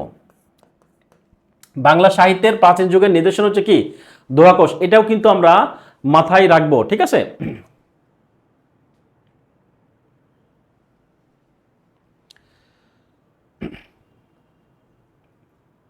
একজন প্রশ্ন করেছেন ভুসুকো বলেছেন, আমিও আচ্ছা চলে গেল লাইনটা। জি, জিজ্ঞাসা করেছেন ভুসুকো বাঙালি কেনা? জি, যিনি ভুসুকো পা উনিও কিন্তু নিজেকে বাঙালি বলে দাবি করেছেন, ঠিক আছে, ভুসুকো পা বাঙালি ছিলেন। আচ্ছা, তো পরবর্তীতে খেয়াল করি শহীদুল্লাহর মধ্যে আমরা জানলাম যে চর্যার পদসংখ্যা হচ্ছে 50টি এবং আমরা কি জানলাম প্রাপ্ত হয়েছে কত? 46.5টি। সুকুমার সেনের বাংলা সাহিত্যের ইতিহাস গ্রন্থের মধ্যে তিনি বলেছেন 51টি। তো এখন কথা হচ্ছে যে সুকুমার সেন যে 51টি চর্যা পদের কথা বলেছেন, তো এটা কোন গ্রন্থে লিখেছেন বা কোন গ্রন্থে বলেছেন সেটাও কিন্তু পরীক্ষা আসতে পারে। সেই গ্রন্থটার নাম হচ্ছে কি? সেই গ্রন্থটার নাম হচ্ছে এই যে বাংলা সাহিত্যের ইতিহাস গ্রন্থে কিন্তু বলেছেন 51টি, আর 50টির কথা বলেছেন হচ্ছে কে? এই বইটা, অর্থাৎ বুদ্ধিস্ট মায়াস্টিক সং নামে যেটা রয়েছে এই বইটাতে কিন্তু এই চর্যার 50টা পদের কথা বলা হয়েছে। আর যেটা পাওয়া যায়নি সেটা হচ্ছে কত? 23 নম্বর পদের আমরা অর্ধেক পেয়েছি। তার পরবর্তীতে কি 24, 25 এবং 48 নাম্বার, এই কয়টা পদের কিন্তু এই কয়টা পদের হচ্ছে কি চর্যার পদ পাওয়া যায়নি। আর যেসব পদ আসলে পাওয়া যায়নি সেগুলোকে রচয়িতা হচ্ছে কি 23 নম্বর লিখেছেন হচ্ছে ভুসুকোপা, 24 নম্বর লিখেছেন হচ্ছে কান্নপা, 25 হচ্ছে তন্ত্রিপা এবং 48 নম্বর যেটা লিখেছেন তিনি হচ্ছে কি কুকুরিপা। আর কুকুরিপা সম্পর্কে আমরা জানলাম কি তিনি কিন্তু একজন মেয়ে ছিলেন, তিনি হচ্ছেন একজন মেয়ে। আর ভুসুকোপা একজন জিজ্ঞাসা করেছেন উনি বাঙালি কিনা? জি, ভুসুকোপা হচ্ছে বাঙালি, নিজেকে বাঙালি বলেই পরিচয় দিয়েছেন। তো চর্যাপদের সবচেয়ে বেশি পদের রচয়িতা আমরা জানলাম কি কান্নপা। এখন এই কান্নপা যে 13টি পদ রচনা করেছেন সেই 13টি পদ আসলে কোনগুলো? যদিও এই 13টি যে পদ রয়েছে সেই পদগুলো সংখ্যা আমরা একটু মনে রাখার চেষ্টা করব, যদিও এই সংখ্যাটা অতটা পরীক্ষায় আসে না, বাট যদি ডিপলি প্রশ্ন হয় সেক্ষেত্রে কিন্তু পরীক্ষায় আসলেও আসতে পারে। তো আমরা চেষ্টা করব যে এইটা একটু মনে রাখার, ঠিক আছে। এই পদগুলো অর্থাৎ 13টা যে পদ রয়েছে আমরা জানলাম কি সবচেয়ে বেশি পদ রচনা করেছেন, কি জানলাম আমরা? সবচেয়ে বেশি পদ রচনা করেছেন কে? কান্নপা। কয়টি পদ? 13টি। এই যে 13টি পদ, এই 13টি পদগুলো আমরা মনে রাখবো, অর্থাৎ 7 প্রথমে, তারপর কি সিরিয়াল দেখবো 9, 10, 11, 12, 13, এটা হচ্ছে একটা সিরিয়াল। তারপর 18, 19 এটা হচ্ছে একটা সিরিয়াল। আর পরে হচ্ছে কি এই 24 নাম্বারটা হচ্ছে পাওয়া যায়নি, রাইট? 24 নাম্বার পাওয়া যায়নি। তারপর কি 36, 40, 42 এবং শেষে যেটা রয়েছে 45। এই 13টি পদ কিন্তু রচনা করেছেন হচ্ছে কান্নপা। আর চর্যাপদের প্রথম পদের রচয়িতা আমরা জানলাম লুইপা। তিনি মূলত যে প্রথম পদ ছিলেন রচয়িতা যে লুইপা, তিনি 2টা পদ রচনা করেছিলেন। তার 2টা পদ, সেই 2টা কোনটি? 1 নাম্বার এবং 29 নাম্বার পদ কিন্তু রচনা করেছিলেন হচ্ছে এই লুইপা। তারপর পরবর্তী তথ্য হচ্ছে হরপ্রসাদ শাস্ত্রীর মতে তিনি রাঢ় অঞ্চলের বাঙালি কবি হিসেবে পরিচিত ছিলেন। এবং শহীদুল্লাহর মতে আমরা জানলাম কি একটু আগে জেনেছি যে সবরপার শিষ্য ছিলেন কে? সবরপা শিষ্য ছিলেন হচ্ছে কে? ডক্টর মোহাম্মদ শহীদুল্লাহর মতে তিনি সবরপার শিষ্য ছিলেন, অর্থাৎ লুইপাকে আদি চর্যাকার হিসেবে ধরে নেওয়া হয়। তো এখন কথা হচ্ছে আরেকটা তথ্য জানি, খুবই গুরুত্বপূর্ণ, এই তথ্যটা খুবই গুরুত্বপূর্ণ পরীক্ষার জন্য। কি? চর্যাপদগুলোর মাধ্যমে টিকা আকারে ব্যাখ্যা করেন কে? খুবই কমন একটা প্রশ্ন, আমরা সবাই জানি এটার অ্যান্সার হচ্ছে মুনি দত্ত। তবে আরেকটা, এটার সাথে আরেকটা তথ্য আমরা জানবো নতুন করে, হয়তো বা অনেকেই আপনারা জানেন বা অনেকেই হয়তো বা না জেনে থাকবেন, সেটা হচ্ছে কি চর্যাপদ যে সবগুলো টিকা আকারে যে ব্যাখ্যা করেছেন মুনি দত্ত, এটা আমরা জানি, বাট একটা পদের উনি ব্যাখ্যা করেননি। সেই পদটা হচ্ছে কত? 11 নম্বর পদের ব্যাখ্যা তিনি করেননি। তার মানে আমরা জানলাম কি, যদিও চর্যার সবগুলো পদ বা একটা বাদে যে পদগুলো রচনা করেছেন উনি হচ্ছে কি, যদিও নর্মালি এইটা এভাবে আসে না, শুধু প্রশ্ন আসলে এভাবেই আসে যে কি চর্যার টিকা আকারে ব্যাখ্যা করেন কে, অ্যান্সার হচ্ছে কি মণি দত্ত। বাট একটা পদের ব্যাখ্যা করেননি, সেটা হচ্ছে 11 নম্বর পদ। এটা আমরা আলাদাভাবে মনে রাখার চেষ্টা করব, অনেক সময় কিন্তু আসলেও আসতে পারে পরীক্ষায়। ঠিক আছে, তো পরবর্তী তথ্য কি, ডক্টর মোহাম্মদ শহীদুল্লাহর মতে প্রাচীনতম চর্যাকার সবরপা, তার এত সাল ছিল, এবং আধুনিকতম হচ্ছে কি ভুসুকোপা। শহীদুল্লাহর মধ্যে প্রাচীনতম চর্যাকারের নাম বলেছেন সবরপা, আর আধুনিকতম যিনি ছিলেন বা যিনি, তাকে নাম দিয়েছেন হচ্ছে ভুসুকোপা। ঠিক আছে, অর্থাৎ তিনজন কবি সবরপা, ভুসুকোপা এবং লুইপা, হ্যাঁ, বাঙালি হিসেবে পরিচিত।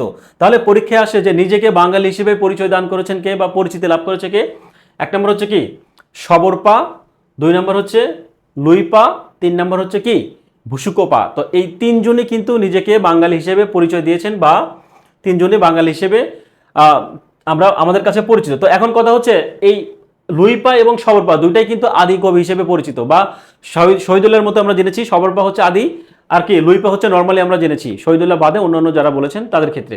তাহলে আমরা সবর এবং লুই দুইটাই আমরা জানলাম কি বাঙালি, এবং একই সাথে ভুসুকোপা তিনিও কিন্তু নিজেকে বাঙালি বলে পরিচয় দিয়েছেন।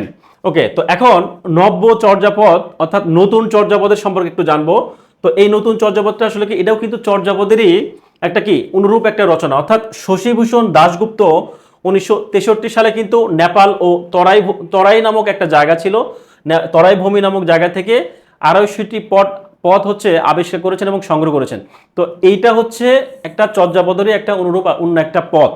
তো সেটা হচ্ছে কি করেছেন, আবিষ্কার করেছেন হচ্ছে শশীভূষণ দাশগুপ্ত। ইনি আবিষ্কার করেছেন 1963 সালে নেপাল এবং তরাইন ভূমি থেকে 250টি পদ তিনি আবিষ্কার করেছেন এবং সংগ্রহ করেছেন। ঠিক আছে, তার মধ্যে 100টি পদ কি করেছেন কলকাতা বিশ্ববিদ্যালয় থেকে প্রকাশের উদ্যোগ গ্রহণ করা হলেও তার আকস্মিক মৃত্যুর কারণে তার সম্ভব হয়ে ওঠেনি। পরবর্তীতে কি হয়েছে, পরবর্তীতে ডক্টর অসিত কুমার বন্দ্যোপাধ্যায় 1988 সালে কলকাতা বিশ্ববিদ্যালয় থেকে এই যে নতুন চর্যাপদ নামে আমরা যেটা জানি, অর্থাৎ কি ডুপ্লিকেট চর্যাপদ বলা যায়, তাই না, ডুপ্লিকেট চর্যাপদ যেটাকে আমরা নব চর্যাপদ হিসেবে চিনি, এই নব চর্যাপদ নামে যেগুলোর মধ্যে 98টি পদ সংকলন করে প্রকাশ করেন। আর এগুলো পদের রচনাকাল হচ্ছে কত শতক থেকে, 12 থেকে 16 শতকের, হ্যাঁ 12 শতক থেকে 16 শতকের মধ্যে বলে হচ্ছে উল্লেখ করা হয়েছে। তো আমরা পরবর্তী তথ্যগুলো একটু খেয়াল করি, পরবর্তী তথ্য একটু জানবো আমরা। চর্যাপদের প্রবাদ, ইদানিং কিন্তু আমরা খেয়াল করে দেখতে পারবো যে বিসিএস এর যে প্রশ্নগুলো হচ্ছে সেখানে চর্যাপদের প্রবাদ থেকে কিন্তু প্রশ্ন হচ্ছে, এবং এই প্রবাদ থেকে একটু ডিপলি প্রশ্ন হয়। চর্যাপদ থেকে বিসিএস এর কথা যদি আমি বলি, যে এখন রিসেন্ট যে পরীক্ষাগুলো হচ্ছে স্পেশালি বিসিএস এর পরীক্ষায়, সেই বিসিএস এর পরীক্ষায় দুইটা জায়গা থেকে বেশি প্রশ্ন হচ্ছে এখন। রিসেন্ট যে বিসিএস গুলো হচ্ছে তার একটা জায়গা হচ্ছে এই চর্যার যে 6টা প্রবাদ রয়েছে সেখানে, এবং এটা ছাড়াও চর্যার কিন্তু আরো অনেক প্রবাদ বাক্য রয়েছে সেগুলো, এবং চর্যাপদের কিছু শব্দের অর্থ জানতে চাওয়া হয়। এই বিষয়গুলো অন্তত রিসেন্ট বিসিএস গুলোতে বেশি পরীক্ষা হচ্ছে। তো যদিও আমরা এনটিএস এর জন্য প্রিপারেশন নিচ্ছি, বাট আমরা যারা পরীক্ষা দিব তারা তো সবাই বিসিএস পরীক্ষাটাও অ্যাটেন্ড করবো, রাইট? তো সুতরাং আমরা চেষ্টা করব সবগুলো যেন পরীক্ষা কভার করা যায়। বাট আমি আপনাদেরকে জাস্ট ধরিয়ে দিলাম যে এই বিষয়গুলো থেকে মোটামুটি বিসিএস এর পরীক্ষায় সব থেকে বেশি প্রশ্ন আসে। তো যাই হোক, চর্যাপদের প্রবাদ প্রবচন সম্পর্কে আমরা জানবো কিরকম। চর্যাপদের যে প্রবাদ প্রবচন রয়েছে, আমরা 6টি চর্যাপদের প্রবাদ প্রবচন কয়টি পরীক্ষায় আসে হচ্ছে, এনটিআরসি পরীক্ষায় যদি প্রশ্ন আসে তাহলে প্রশ্ন আসে নর্মালি যে চর্যাপদের প্রবাদ প্রবচন কয়টি, অ্যান্সার হচ্ছে 6টি। এটা হচ্ছে এনটিআরসি টাইপের যে কোশ্চেন পরীক্ষাগুলো হয় সেগুলোর প্রশ্ন থাকে এরকম। আর বিসিএস এর প্রশ্ন যদি বলা হয় যে এই যে 6টা যে প্রবাদ প্রবচন আছে, সেই 6টা প্রবাদ প্রবচন আসলে কি কি, এই 6টা প্রবাদ প্রবচন যখন আপনি জানবেন, সেই 6টা প্রবাদ প্রবচনের অর্থগুলো কি, বা ওই যে প্রবাদগুলো রয়েছে সেই প্রবাদের রচয়িতা কে, বা ওই প্রবাদগুলো কত নম্বর পদে রয়েছে, এগুলো হচ্ছে বিসিএস এর প্রশ্ন। তো আমি সবগুলো বিষয় এখানে সুন্দর করে সাজিয়ে দেওয়ার চেষ্টা করেছি, একটু খেয়াল করি।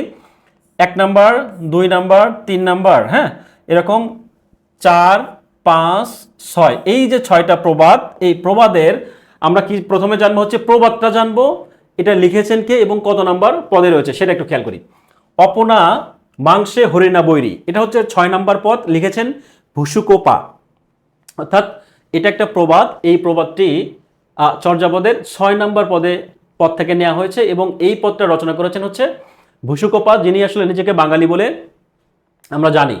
তো এটার অর্থ আসলে কি, অপনা মাংসে হরিণা বৈরীর অর্থ হচ্ছে যে কি হরিণের মাংসই তার জন্য হচ্ছে কি শত্রু, হরিণের মাংসই তার জন্য আমরা শত্রু। তো এই চর্যাপদের কিছু কিছু অর্থ এমন ক্রিটিক্যাল টাইপ, এগুলো আসলে মনে রাখা খুব কষ্ট হয়ে যায় অনেক সময়, কিন্তু আমরা পরীক্ষায় পাশের জন্য অবশ্যই কষ্ট হলে আমাদের মনে রাখতে হবে। আর যেহেতু পদই রয়েছে মাত্র কি, প্রবাদ রয়েছে মাত্র 6টা, তো 6টা প্রশ্ন অর্থ তো আসলে মনে রাখা খুব কঠিন মনে হবে না, তাই না? তো আমরা চেষ্টা করছি যে হরিণের মাংসই তার জন্য শত্রু। 2 নম্বরে কি রয়েছে, হাতেরে কাঁকন মা লেহুয়া দাপন, এইটা হচ্ছে সরহ পায়ার একটা রচনা, যেটা কিনা 32 নম্বর পদে রয়েছে এবং এটার অর্থ কি, হাতের কাকন দেখার জন্য দর্পণ প্রয়োজন হয় না। তারপর রয়েছে কি, হারিত ভাত নাহি নীতি আবেশী, খুব গুরুত্বপূর্ণ, পরীক্ষায় কিন্তু আসছে এটা অনেকবার। হ্যাঁ, কি হারিত ভাত নাহি নীতি আবেশী, এটা হচ্ছে কি ঢেন্ডনপা, অর্থাৎ 33 নম্বর পদ। 33 নম্বর পদ আমি কিন্তু একটু আগে আপনাদের বলেছি যে এটার অর্থটা একটু খেয়াল করি। অর্থটা হচ্ছে কি, হাড়িতে ভাত নাই অথচ প্রতিদিন অতিথি এসে ভিড় করে। হাড়িতে আমার ভাত নাই কিন্তু প্রতিদিন অতিথি এসে ভিড় করে। আমি আপনাকে একটু স্মরণ করে দিয়ে একটু পিছনে নিয়ে যাই। আমি কিন্তু আপনাকে বলেছি যে ঢ্যান্ডনপা হচ্ছে কি, ঢেন্ডনপা আমি ঢ্যাঁড়সের সাথে তুলনা করেছি, রাইট? তো যেহেতু নর্মালি যারা কৃষি কাজ করেন তাদের কি হয়, তারা একটু আর্থিকভাবে একটু স্বাবলম্বী কম হন, তাই তো? তো আমরা এটা ধরে নিয়ে কি করছি, ঢ্যাঁড়সের সাথে ঢেন্ডনপাকে তুলনা করছি। অর্থাৎ যদিও ঢেন্ডনপা ছিলেন একজন হচ্ছে কি তাঁতি, কিন্তু আমরা তাকে কৃষক হিসেবে চিন্তা করেছি যাতে করে আমাদের মনে রাখতে সুবিধা হয়, ঢটে ঢ্যাঁড়স ঢতে ঢেন্ডনপা। তো তিনি ছিলেন একজন কি তাঁতি। তো যদি তিনি তাঁতি হন তাহলে তাঁতিরা তো কষ্টে থাকে, তাই না? তাহলে এই যে পদটা একটু খেয়াল করি, হারিত ভাত নাহি নীতি আবেশী, অর্থাৎ এটার অর্থ হচ্ছে আমার হাড়িতে ভাত নাই। তো ঢেন্ডনপা ঢ্যাঁড়স বিক্রি করেন বা ঢেন্ডনপা হচ্ছে তাঁতি, তো তার হাড়িতে ভাত থাকবে না, এটাই স্বাভাবিক, তাই না? তো আমরা এভাবে কিন্তু মনে রাখতে পারি। তাহলে হাড়ির যেহেতু ভাত নাই, নীতি আবেশী, তো এটার অর্থ হচ্ছে কি, হাড়িতে ভাত নাই অথচ প্রতিদিন অতিথি আসে, আমি নিজেই গরিব, নিজেই চলতে পারি না, খেতে পারি না, তার উপরে কি হয় আমার বাসায় আবার অতিথি আসে। তো এই জিনিসটাই কিন্তু কার, এই রচনা হচ্ছে ঢেন্ডনপার, এটা লিখেছেন হচ্ছে কি ঢেন্ডনপা। আমরা কি মিলাতে পারছি? আমরা কিন্তু চাইলে এইভাবে একটু রিলেট করে মনে রাখতে পারি। তো তিনি 33 নাম্বার পদ, তো এই 33টাও কিন্তু আমরা মনে রাখতে পারি কিভাবে, যে কয় না যে পরীক্ষা দিয়ে আসছে যারা, আসলে এখন কিন্তু আমরা জানি যে পরীক্ষা, বিভিন্ন পরীক্ষার ক্ষেত্রে নর্মালি কি হয়, বোর্ড পরীক্ষার ক্ষেত্রে ভালো স্টুডেন্টগুলো কি বলে, ভালো স্টুডেন্ট বলে যে, বা ছেলেরা নর্মালি বলে যে ভাই আমার কোনো রকম পাস হইলেই হলো, আমার এই প্লাস দরকার নাই, জাস্ট আমি টানে টুনে একটা 33 মার্ক পাইলে হলো। পাস মার্ক কত, 33, পাস মার্ক হচ্ছে কত 33, আমরা জানি 100-র মধ্যে 33 পেলে হচ্ছে পাস মার্ক। তো যে আসলে পড়াশোনা করেনি, পড়ালেখার ক্ষেত্রে গরিব, সে চিন্তা করে আমার 33 পাইলেই ভালো। আর একটা মেয়ে 100-র মধ্যে 95 পাইছে, সে কান্নাকাটি করে একদম চোখ টোক একদম লাল করে ফেলছে। কেন? কারণ তার 100 মার্কের মধ্যে 95 পাইছে মাত্র, 5টা মার্ক পায়নি, অনেক বিশাল কিছু। হ্যাঁ, তো নর্মালি কিন্তু মেয়েরা এরকমই হয় যে পরীক্ষা দিয়ে এসে 5 মার্ক পায়নি, তাই তারা কান্নাকাটি করে একদম একাকার অবস্থা। আর ছেলেদের ক্ষেত্রে কি হয়, যে সে 33 পাইছে বা কোনো রকম টেনে টুনে পাস করছে, 40 পাইছে, সে মহা খুশি, বন্ধুদের নিয়ে একদম পার্টি দিয়ে দিচ্ছে, রাইট? এরকম কিন্তু হয়। তার মানে কি, যে টেনে টুনে সে স্টুডেন্ট অতটা ভালো না, হ্যাঁ, সে 33 পাইলেই খুশি। তো ব্যাপারটা এই ঢেন্ডনপার মতো, তাই না? ঢেন্ডনপা হচ্ছে এতটাই গরিব মানুষ, তাহলে হারিত ভাত নাহি নীতি আবেশী, ঢেন্ডনপা সে কি ঢ্যাঁড়স রান্না করে খায়, গরিব মানুষ, তাই না? তো তার পেশা হচ্ছে তাঁতি জ্বালাম এবং মোটামুটি 33 মার্ক পাইলে যেহেতু তিনি হয়, তো ঢ্যাঁড়স তিনি 33 টাকা কেজি হলেই কি খুশি, ব্যাপারটা এইরকম। যাই হোক, আমরা জাস্ট মনে রাখবো যে 33 নাম্বার হচ্ছে এই পদ হচ্ছে ঢেন্ডনপার। ওকে, তো পরবর্তী একটু খেয়াল করি, দুহিল দুধু কি বেন্টে সামাই, এটাও কিন্তু তারই। অর্থাৎ এটাও একটু আমার মাথায় রাখবো যে নর্মালি দুহিল দুধু এটার মানে কি, যে দহন করা দুধ কি বাটে প্রবেশ করানো যায়?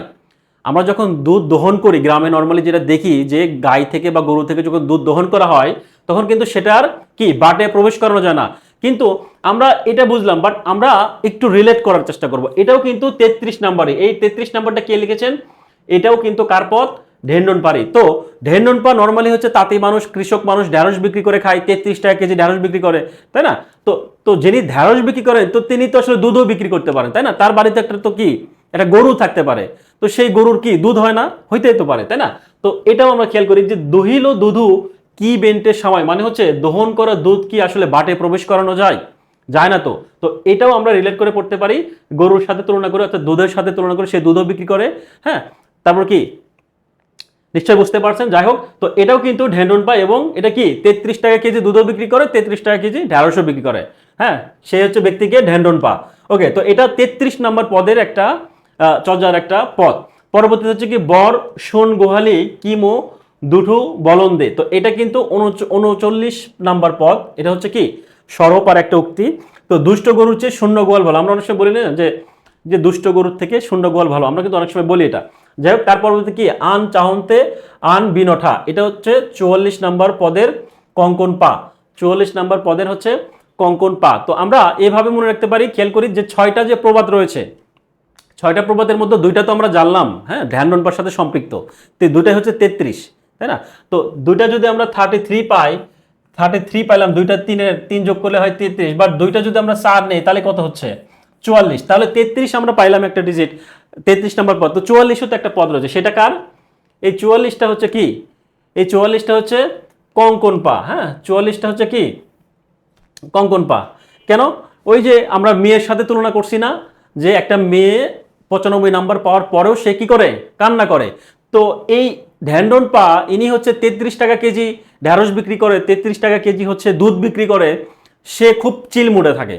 কিন্তু এই যে কঙ্কন পা ইনি কি করে কান্না করে, কতে কঙ্কন কতে কান্না। তো এই কান্না করে তিনি বিক্রি করেন, এই বিক্রি করে 33 টাকা আর এই বিক্রি করে কত টাকা 40। এরও কিন্তু একটা এরও কিন্তু একটা কি একটা সাপোজ, এরও কিন্তু একটা কি রয়েছে, একটা কৃষি পণ্য রয়েছে, সেটা কিন্তু বিক্রি করে কত টাকায় 44 টাকা। তো 33 ডবল 3 জানলাম আমরা ঢেন্ডন পা 33 নাম্বার পদ, আর 44 কঙ্কন পা। তো 44-এ বেশি 10 টাকা বেশি বিক্রি করার পরেও সে কিন্তু কান্না করে। তো কতে কান্না করা, কতে হচ্ছে কি কঙ্কন পা। তো যাই হোক, এত জটিলতার দিকে দরকার নাই, আপনারা এগুলো এমনিতেই নর্মালি কি পড়তে পড়তে বা একটু রিডিং পড়লে কিন্তু এগুলো আপনাদের মনে থাকবে, ঠিক আছে? জাস্ট এমনি মজার ছলে কিন্তু আমরা এই কথাগুলো বললাম। যাই হোক, তো এটার অর্থ হচ্ছে কি এক চাইতে অন্য বিনষ্ট হলো, অর্থাৎ দুই নৌকাও একসাথে পা দিয়ে চলা যায় না। হ্যাঁ, দুই নৌকায় কিন্তু একসাথে পা দিয়ে চলা যায় না, এটার হচ্ছে মানে। ওকে,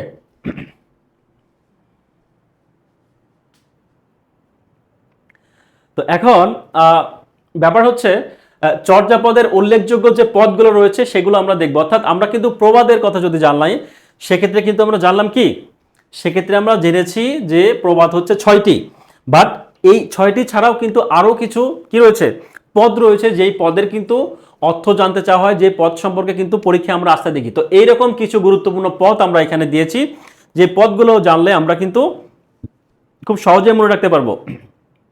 কি কি পদ খেয়াল করি, এখানে আরো একটা পদ রয়েছে কি কা আ তরু বড় পাঞ্চবি ডাল চঞ্চল চিত এ, হ্যাঁ, চিত এ পৈঠা কাল।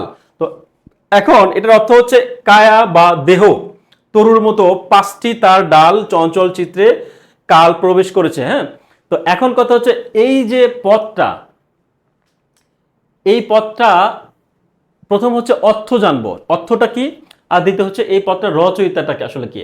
এই দুইটাই তথ্যই কিন্তু আমরা জানার চেষ্টা করব। তাহলে কা আ তরুবর পাঞ্চবি ডাল চঞ্চল চিয়ে পৈঠা কাল। তো এটা কয় নাম্বার পদে রয়েছে? 1 নাম্বার পদ। তো 1 নাম্বার পদের রচয়িতাকে লুইপা, 1 নাম্বার পদের রচয়িতাকে লুইপা। তো আমরা একটু খেয়াল করি, আমরা ক্লাসে কিন্তু স্বরবর্ণ পড়ে আসছি না, স্বরবর্ণ ব্যঞ্জন বর্ণ। তো স্বরবর্ণ আসলে কয়টি? আমরা জানি স্বরবর্ণ হচ্ছে 11টি, আর ব্যঞ্জন বর্ণ কয়টি? 39টি। এই টোটালি হচ্ছে 50টি বর্ণ, রাইট? তো এখন স্বরবর্ণের ক্ষেত্রে শুরু কি হয়? একটা স্বরেয় স্বরেয়া দিয়ে, এটা হচ্ছে স্বরবর্ণ শুরু। আর ব্যঞ্জন বর্ণ কি দিয়ে শুরু হয়? ক খ দিয়ে শুরু হয়। তো এখন আমরা একটু খেয়াল করে দেখি তো, এই যে প্রথম যেটা রয়েছে পদ নামটা কা আ, ক দিয়ে হচ্ছে কি ব্যঞ্জন বর্ণের শুরু, আর স্বরবর্ণের শুরুতে হচ্ছে নর্মালি অ দিয়ে শুরু হওয়ার কথা ছিল, স্বরেয় দিয়ে শুরু হওয়ার কথা ছিল, কিন্তু স্বরেয় স্বরিয়া তো কাছাকাছি, তাই না? তো এই শুরুটা হচ্ছে কি স্বরেও স্বরেয়া রস্ব ই দীর্ঘ এইভাবে কিন্তু আমরা বলতে পারি। তারপর কি ক খ গ ঘ। তার মানে যেহেতু ব্যঞ্জন বর্ণ বা স্বরবর্ণের শুরুগুলোই আমরা কি ক দিয়ে বা অ দিয়ে বা স্বরেও দেশ দেখতে পাচ্ছি অর্থাৎ প্রথমের দিকে, তার মানে কি এটা হচ্ছে প্রথম পদ।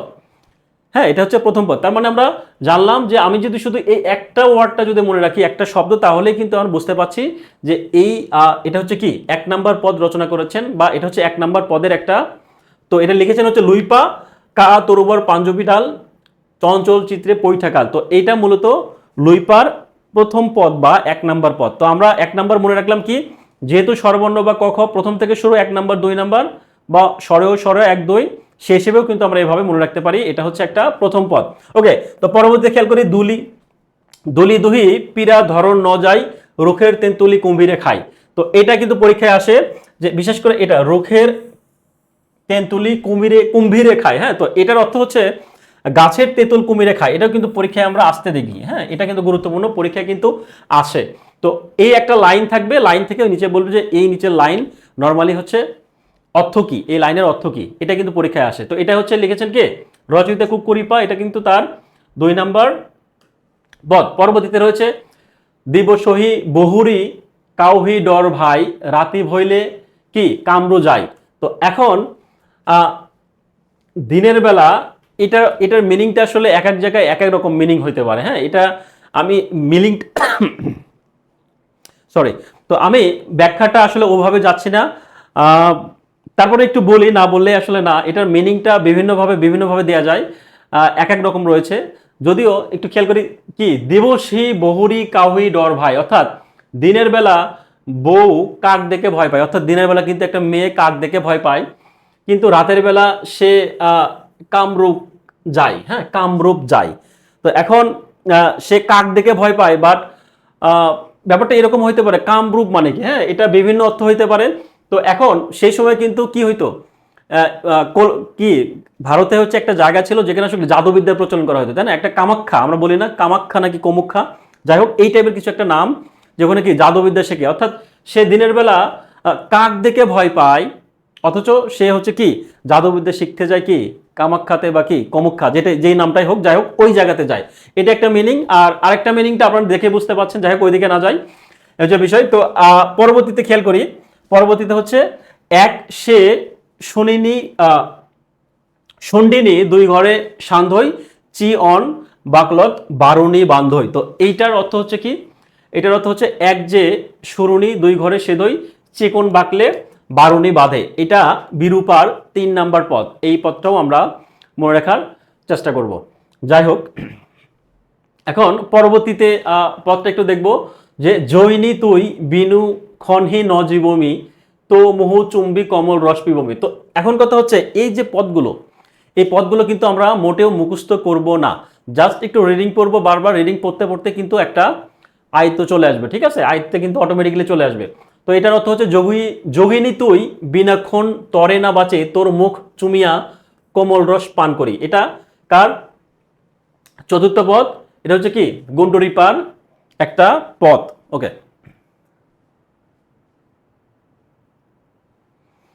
তারপরে খেয়াল করি ভবনই গ্রহণ বেগে বাহি, এটাও কিন্তু একটা একটা পদ, এবং এই পদটা রচনা করেছে কি চাটিল্যপা 5 নাম্বার পদ। তো এই সবগুলোই কিন্তু আমরা মনে চাটিল্যপা, হ্যাঁ এই সবগুলোই আমরা মনে রাখবো।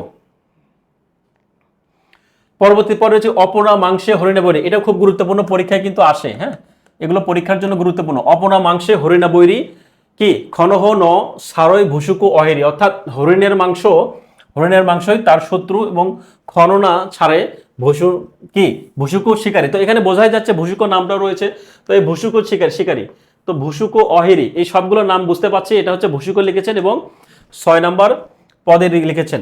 ভুসুকো হচ্ছে কি 6 নাম্বার পদে লিখেছেন। তো কি অলি, তারপর কি রয়েছে আলী এ বাট রুদ্ধেলা তা দেখি কাণ্ড বিমলা ভৈলা। তো এগুলো অর্থ হচ্ছে স্বরবর্ণে পদ রুদ্র হলো, তা দেখে কানো বিমলা দুঃখিত হলো। এটা হচ্ছে কি কানোপার 7 নাম্বার পদ। ঠিক আছে, কান্নপার 7 নাম্বার পদ।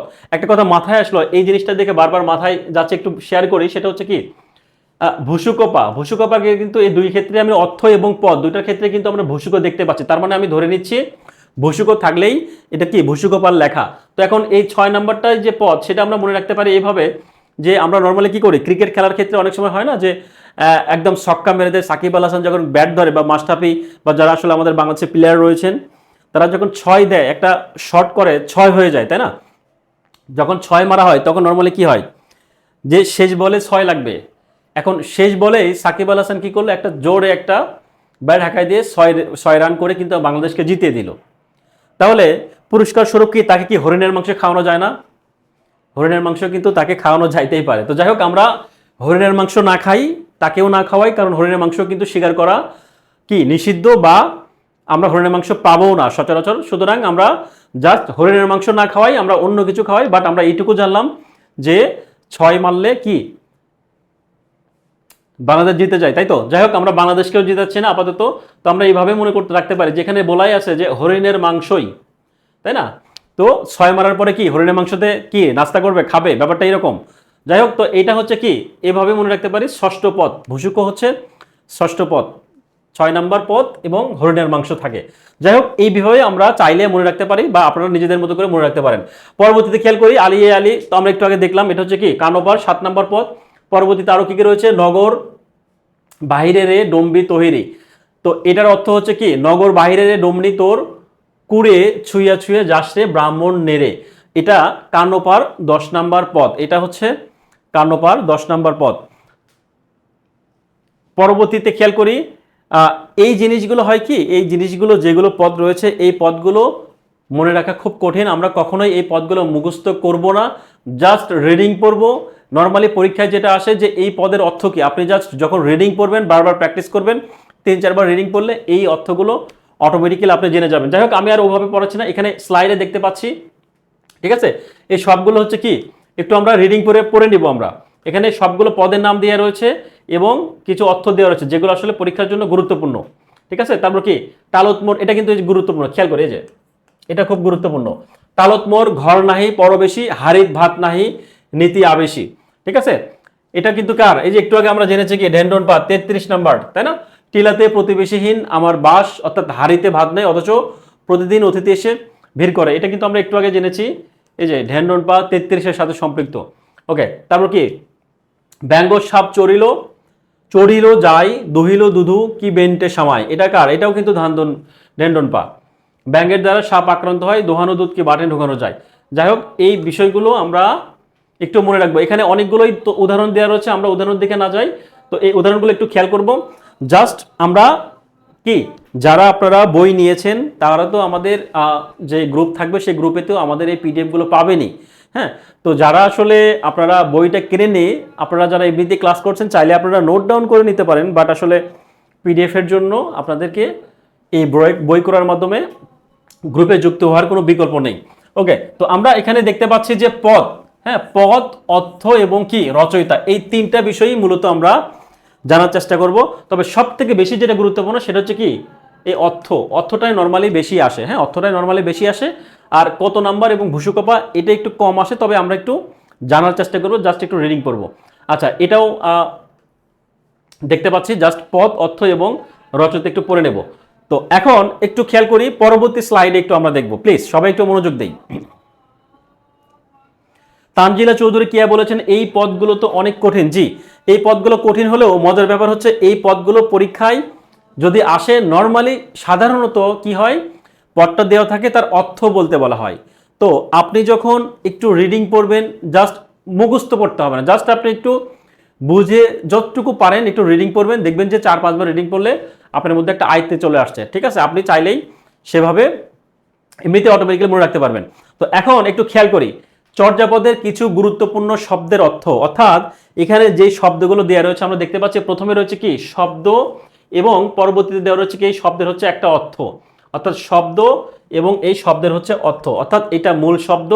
এই শব্দগুলো কিন্তু কোত্থেকে আসছে, চর্যাপদ থেকে নেওয়া হয়েছে। অর্থাৎ চর্যাপদের যে আমরা জানি কি পদ কতগুলো, 50টা বা 51টা যে পদগুলো রয়েছে, সেই পদগুলোর যে গুরুত্বপূর্ণ কিছু শব্দ যেগুলো পরীক্ষার জন্য গুরুত্বপূর্ণ বা পরীক্ষা কিন্তু আমরা আসতে দেখি। হ্যাঁ, তো এগুলো কিন্তু বিশেষের জন্য খুবই গুরুত্বপূর্ণ। এই রিসেন্ট যদি লাস্ট কয়েকটা বিশেষের কথা বলি, তো এই প্রবাদ বাক্য এবং এই যে অর্থ, এই অর্থগুলো কিন্তু বিসিএস এর জন্য গুরুত্বপূর্ণ। খেয়াল করে এখানে প্রথমে খেয়াল করি কা আ, আমরা শুরুতে জেনে আসছি না যে কা আ, হ্যাঁ এভাবে কি কা দেখি তো পড়ে আসছি না, একটা লাইন পড়ে আসছে, মনে আছে কিনা আমাদের? একটু আগে বলেছি না স্বরবর্ণ কয়টি, ব্যঞ্জনবর্ণ কয়টি। তো এই কা আর অর্থ কি? এই কার অর্থ হচ্ছে কি কায় বা দেহ, কা দেহ, দেহকে বোঝানো হচ্ছে কা দিয়ে। তাহলে এটা আমরা জেনেছি কি এই পদটি কার? 1 নম্বর পদ পড়ে আসছিনি আমরা, 1 নম্বর পদ লিখেছেন হচ্ছে কে? লুইপা। তো এই অর্থ হচ্ছে কি দেহ। পরে হচ্ছে খেয়াল করে ভনই, এটা কিন্তু সম্ভবত 47 বিসিএস এর একটা কোশ্চেন ছিল, হ্যাঁ সম্ভবত 47 কি 46 হবে মনে হয়। তবে বিসিএস এর প্রশ্ন ছিল কি ভনই মানে কি, সম্ভবত 47 বিসিএস এর কোশ্চেন ছিল ভনই অর্থ কি। এইটা কিন্তু ম্যাক্সিমামই পারেনি, 99.5% বা 98% স্টুডেন্ট এটা অ্যান্সার করতে পারেনি। কারণ এটা ভনই মানে অনেকে মনে করছে কি এটা সমার্থক শব্দ বা সমার্থক শব্দের একটা অর্থ, বাট এটা মূলত আসছে হচ্ছে চর্যাপদের কিছু গুরুত্বপূর্ণ যে প্রবাদ রয়েছে বা গুরুত্বপূর্ণ যে পদগুলো রয়েছে সেখান থেকে কিছু লাইন রয়েছে, ঠিক আছে। তো এই যে চর্যাপদের কিছু গুরুত্বপূর্ণ যে অর্থ, এগুলো নর্মালি খুব কম বই রয়েছে, খুব কম বই এই অর্থগুলো রয়েছে। আপনারা একটু চেষ্টা করুন, বিশেষ করে সম্ভবত নাই, হ্যাঁ খুব কম রয়েছে, থাকলেও খুব কম, হাতে গোনা 2-1টা বই হয়তো বা পাবেন এই চর্যাপদের কিছু গুরুত্বপূর্ণ অংশ। তো যারা আসলে বই কিনেননি আপনাদের কাছে অনুরোধ থাকবে আপনারা এই বই না কেনা বিষয়গুলো একটি স্ক্রিনশট দিয়ে নেবেন, ঠিক আছে। যেহেতু বই কিনেননি, আপনারা যেহেতু পিডিএফ পাচ্ছেন না, সুতরাং আপনারা একটু কষ্ট করে স্ক্রিনশট দিয়ে নেবেন। আর যারা বই কিনেছেন তারা তো আমাদের গ্রুপে অ্যাড হওয়ার মাধ্যমে আমাদের এই স্লাইডগুলো তো পেয়ে যাবেনই, হ্যাঁ। তো সুতরাং যারা বই কেনেননি কোনো সমস্যা নাই, আপনি একটু স্ক্রিনশট দিয়ে নেবেন, কেননা এগুলো কিন্তু পরীক্ষায় আসে। ভনই মানে হচ্ছে কি, ভনই মানে হচ্ছে ভনিতা করে বা বলে, হ্যাঁ এটা কিন্তু 47 বিসিএস এর একটা কোশ্চেন ছিল, যেটা 95 বললে ভুল হবে, বলা যায় 99% কিন্তু স্টুডেন্ট এটা পারেনি। তো এটা আসছে মূলত চর্যাপদের পর থেকে, আমি বলেছি। তো তারপর কি উইয়ে অর্থ মানে কি উদিত হয়। তারপর কি দুলি মানে হচ্ছে কি কাসিম বা কচ্ছপ। তারপর কি এই পাশে আমরা দেখতে পাচ্ছি কি শব্দ ওকিলেসে, হ্যাঁ উএস মানে উপদেশ, অবনাগমন মানে কি আনাগোনা। তো এখানে আরো অনেকগুলো রয়েছে, এগুলো একটু কষ্ট করে আপনারা স্ক্রিনশট দিয়ে নিতে পারেন। আমি একটু সাইটে আসছি, যারা আসলে বই কিনেননি বা যাদের আসলে আমাদের ফ্রি যে পিডিএফ গুলো যারা পাবেন না, যেহেতু বই কিনেননি সুতরাং আপনি নিশ্চয়ই পাবেন না। সুতরাং আপনাদের কাছে অনুরোধ, বা আপনারা চাইলে আমি একটু সাইটে দাঁড়াচ্ছি, স্ক্রিনশট দিয়ে নেবেন, ঠিক আছে। এগুলো কিন্তু পরীক্ষার জন্য গুরুত্বপূর্ণ, ঠিক আছে। তো পরবর্তী দেখুন অনেকগুলো শব্দ রয়েছে, কি করুণা নাবি মানে হচ্ছে কি করুণা নৌকা। তারপর কি ঘোলেলি মানে হচ্ছে নিলাম। তারপর কি সুপই মানে হচ্ছে সই, হ্যাঁ। তারপর কি জোহা মানে কি, জোহা মানে হচ্ছে কি জোসোনা। তারপর না না মানে কি, এটা দেখুন খুব মজার না এগুলা। চর্যাপদ যখন লিখেছেন তখন কিন্তু এই শব্দগুলো দেখলে এখন কিন্তু মাথার উপর দিয়ে যাবে, দুটাই কিন্তু মধুন ন। তো না না দ্বারা হচ্ছে কি বোঝাচ্ছে এখানে আবার কি না না, হ্যাঁ। তো যাই হোক, তো এই বিষয়গুলো কিন্তু গুরুত্বপূর্ণ, আর গুরুত্বপূর্ণ বিষয়গুলো এখানে উঠে দেওয়া হয়েছে। খেয়াল করি, আমরা জানি কি গগন মানে আকাশ, এটা আমরা জানি। তো পরীক্ষায় যদি সমার্থক শব্দ গগন না থেকে যদি আকাশের সমার্থক শব্দ বা আকাশের বা গ অন দেয়, তাহলে কিন্তু আমাদের মাথা কিন্তু একদম 360 ডিগ্রি অ্যাঙ্গেলে ঘোরায় যাবে, হ্যাঁ। অনেকে কিন্তু আমরা জানবানও পারবো না। গ অন মানে হচ্ছে আকাশ, গ অন মানে হচ্ছে কি আকাশ। তার মানে এটা হচ্ছে মূল শব্দ, আর এই পাশে হচ্ছে তার অর্থ। তারপর কি গুহারা মানে কি অনুরোধ, আইলেসি মানে হচ্ছে এসেছে। তো এই শব্দগুলো আমরা মনে রাখবো। পরবর্তী কি নাবি মানে হচ্ছে নৌকা, নাবি শব্দের অর্থ হচ্ছে কি নৌকা। তারপর কি ন অ বল মানে হচ্ছে দাবা খেলা, হ্যাঁ ন অ বল মানে হচ্ছে দাবা খেলা। তি অ ধাও মানে হচ্ছে কি 3 ধাতু। তন্ত্রী মানে হচ্ছে তন্ত্রী। জানি জানহু মানে হচ্ছে জানি। তারপর কি নাবড়ি খন্ডি মানে হচ্ছে কি ছোট নৌকা। তো এগুলো কিন্তু আমরা রিসেন্ট বিসিএস গুলোতে আমরা দেখতে পাচ্ছি পরীক্ষায় আসতে। তো এখন কথা হচ্ছে, যেহেতু এনটিআরসি এর যে প্রশ্নগুলো হয় এগুলো কিন্তু বিসিএস কে ফলো করে, বা বিসিএস এর বিগত প্রশ্নগুলো কিন্তু পরীক্ষায় দিয়ে দেয়। কিন্তু এমনও তো হইতে পারে একটু ডিপলি প্রশ্ন করেই দিল, তো তখন তো আসলে একটু কঠিন হয়ে যাবে, তাই না? তো আমরা চেষ্টা করব, যেহেতু আমাদের অপশন আছে, জাস্ট একটু রিডিং করে নেব, খুব বেশি না, হাতে গোনা 50-60টার মতো হবে, এগুলো আমরা একটু রিডিং করে নেব। অবশ্যই কিন্তু আমাদের এগুলো কাজে দিবে, ঠিক আছে। পরে একটু খেয়াল করি যে কি পিস মূল শব্দ, হ্যাঁ মূল শব্দ অর্থ আমি এগুলো দেখাচ্ছি, এগুলো আসলে বোঝানোর কিছু নাই, জাস্ট একটু যারা নতুন, যাদের কাছে বই নেই তারা একটু কষ্ট করে স্ক্রিনশট দিয়ে নিতে পারেন, বা যারা আসলে বই কিনেন নেই, আর যারা পিডিএফ পেয়েছেন তারা তো কিনে পেয়েছেনই। আচ্ছা, আমি একটু সাইটে গিয়ে আপনাদেরকে একটু সুযোগ করে দেই স্ক্রিনশট দেওয়ার জন্য। ওকে, খেয়াল করুন, ফিচ বি আনি মানে হচ্ছে বিকেল, ন ই মানে হচ্ছে কি নদী, এগুলো কিন্তু খুব গুরুত্বপূর্ণ। হ্যাঁ, ন ই দীর্ঘই কিন্তু এটা, ন ই মানে হচ্ছে কি নদী। তো এগুলো একটু আপনারা স্ক্রিনশট দিয়ে নেবেন। শাশু মানে কি শাশুড়া, শাশুড়ি, তারপর কি ঘামাই মানে হচ্ছে ঢোকে। পরবর্তী পরবর্তী পেজে গেলাম আমি। হ্যাঁ, পরবর্তী পেজে যাচ্ছি। পরবর্তী পেজ হচ্ছে কি রয়েছে, হি ওহি মানে হচ্ছে হৃদয়ে, হহু মানে হচ্ছে হও, ফড়িং, হ্যাঁ, তারপর কি ফড়িঙ্গ মানে ফড়িক, চাল মানে চাল, তারপর কি এই সবগুলো একটু স্ক্রিনশট দিয়ে নিলাম। আমি কিন্তু সাইটে আসি, এই কারণে যারা বই ক্রয় করেননি অবশ্যই স্ক্রিনশট দিবেন, আর যারা বই কিনেছেন তারা তো আসলে পাবেনই আমাদের পিডিএফ থেকে, ঠিক আছে।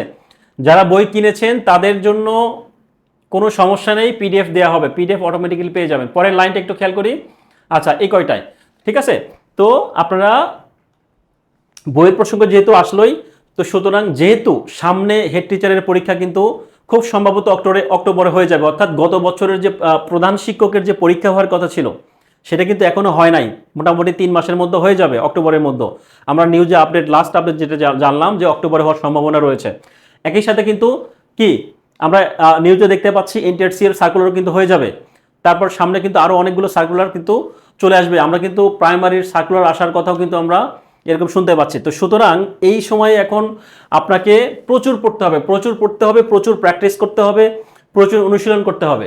তো আমাদের কাছে পড়লে যেটা সুবিধা হয় কি, আপনি যেমন একই সাথে আমাদের ক্লাস নোট পাচ্ছেন, একই সাথে আমাদের ক্লাসের বইটা যদি আপনি কেনেন, একই সাথে আমাদের ক্লাস পরীক্ষাগুলো ফ্রি পাচ্ছেন। তো এই সবগুলোর সমন্বয়ে কিন্তু আপনাদের জন্য আমাদের এত কিছু, এত আয়োজন, এত চেষ্টা, এত প্রচেষ্টা আমাদের। ওকে, তানজিলা চৌধুরী কিয়া বলেছেন আমার মেয়ের নাম জোহা, মাশাল্লাহ, খুবই ভালো লাগলো শুনে। তো ওনার মেয়ের নাম জোহা, তো আপনার মেয়ের জন্য দোয়া থাকবে যেন আপনার মেয়ে অনেক বড় কিছু হয়, আপনার জন্য অনেক দোয়া থাকবে। ওকে, তো এখন আমরা দেখতে পাচ্ছি এই যে বিষয়গুলো, এগুলো কিন্তু কি এই যে একটা মাথায় রেখে হাউ মানে কি, হ্যাঁ, হাউ, হাউ মানে হচ্ছে কি আমি। তো এটা কিন্তু খুবই খুবই গুরুত্বপূর্ণ। তো কেউ কি আপনি যদি এইগুলো না জানেন, হাউ মানে যে আমি হয়, তো এটা না বললে কি আপনি কখনো পারবেন? এটা কখনোই সম্ভব না। আর আরেকটা জিনিস মাথায় রাখবেন, এগুলো যেহেতু এক্সেপশনাল পরীক্ষা বা এক্সেপশনাল কোশ্চেন, আপনি যদি এই এক্সেপশনাল কোশ্চেন যদি একটা কারেক্ট করতে পারেন, আর বিগত প্রশ্নে সবাই যেটা পারবে সেটা আপনিও পারবেন, এক্সট্রা ভাবে যদি আপনি এরকম বিদঘুটে টাইপের প্রশ্ন যদি অ্যান্সার করতে পারেন, তাহলে কিন্তু আপনি অনেকজনের কাছ থেকে অনেক এগিয়ে যাবেন। তো আমি বিদঘুটে অ্যান্সার এই কারণে বলছি, এই বিষয়গুলো আপনি প্রায় ম্যাক্সিমাম বইতে আপনি পাবেন না। হ্যাঁ, পাইলেও হয়তো হাতে গোনা 2-1টা বইয়ে পাবেন, বা 2-1টা বইয়ে রয়েছে। আমার আমার এগুলোও বিভিন্ন বই থেকেই কালেক্ট করা, বিভিন্ন বই থেকেই কালেক্ট করা। কিন্তু আপনাকে মাথায় রাখতে হবে আমি বই থেকে বিভিন্নভাবে সাজিয়ে নিয়েছি। বাট আপনার কাছে বই হয়তো বা একটা থাকতে পারে বা 2টা থাকতে পারে, বাট আমি তো চেষ্টা করি সবগুলো বই থেকে একটা প্রিসাইজ করে আপনাদের জন্য একদম সুন্দরভাবে যেন গুছিয়ে নিয়ে আসতে পারি। এইভাবে কিন্তু আমার এগুলো সাজিয়ে দেওয়া। তো যে যত বড় লেখক হোক আর যে যাই কিছু হোক না কেন, সে কিন্তু কোনো না কোনো বই, সেটা বিদেশি রাইটার হোক, দেশীয় রাইটার হোক, সবার থেকেই নিয়ে কিন্তু সে একটা সামারি করে নিজের মতো করে দাঁড় করায়। তো এগুলো আপনি একটু কষ্ট করে লিখে নেবেন। যারা বই কিনেন স্ক্রিনশট দিয়ে নেবেন, আর যারা বই কিনেছেন তারা তো কিনেছেনই, পিডিএফ আমি দিয়ে দেবো। ওকে, তো এখন আমরা যে ক্লাসগুলো করলাম তার কিছু প্র্যাকটিস দেখবো। আমরা একটু প্র্যাকটিস পার্টে আসছি, একটু প্র্যাকটিস দেখবো যে এই প্র্যাকটিস থেকে আসলে আমরা দেখবো যে এই প্র্যাকটিসগুলো থেকে আমরা কেমন মনে রাখতে পেরেছি। একটু খেয়াল করে প্রথম প্রশ্ন, যে হরপ্রসাদ শাস্ত্রী কাকে চর্যার আদি কবি মনে করেন? আমরা একটু আগে জেনেছি যে চর্যার আদি কবিকে, চর্যার প্রথম পদ কি, ক আ, হ্যাঁ, কা আদে শুরু, প্রথম পদকে, প্রথম পদের রচয়িতাকে, এই সবগুলো বিষয় কিন্তু আমরা জেনেছি। যারা পারেন অবশ্যই একটু কমেন্ট করে জানাবেন। ওকে, প্রথম প্রশ্ন হচ্ছে চর্যাপদ হরপ্রসাদ শাস্ত্রী কাকে চর্যার আদি কবি মনে করেন? অ্যান্সার কি হবে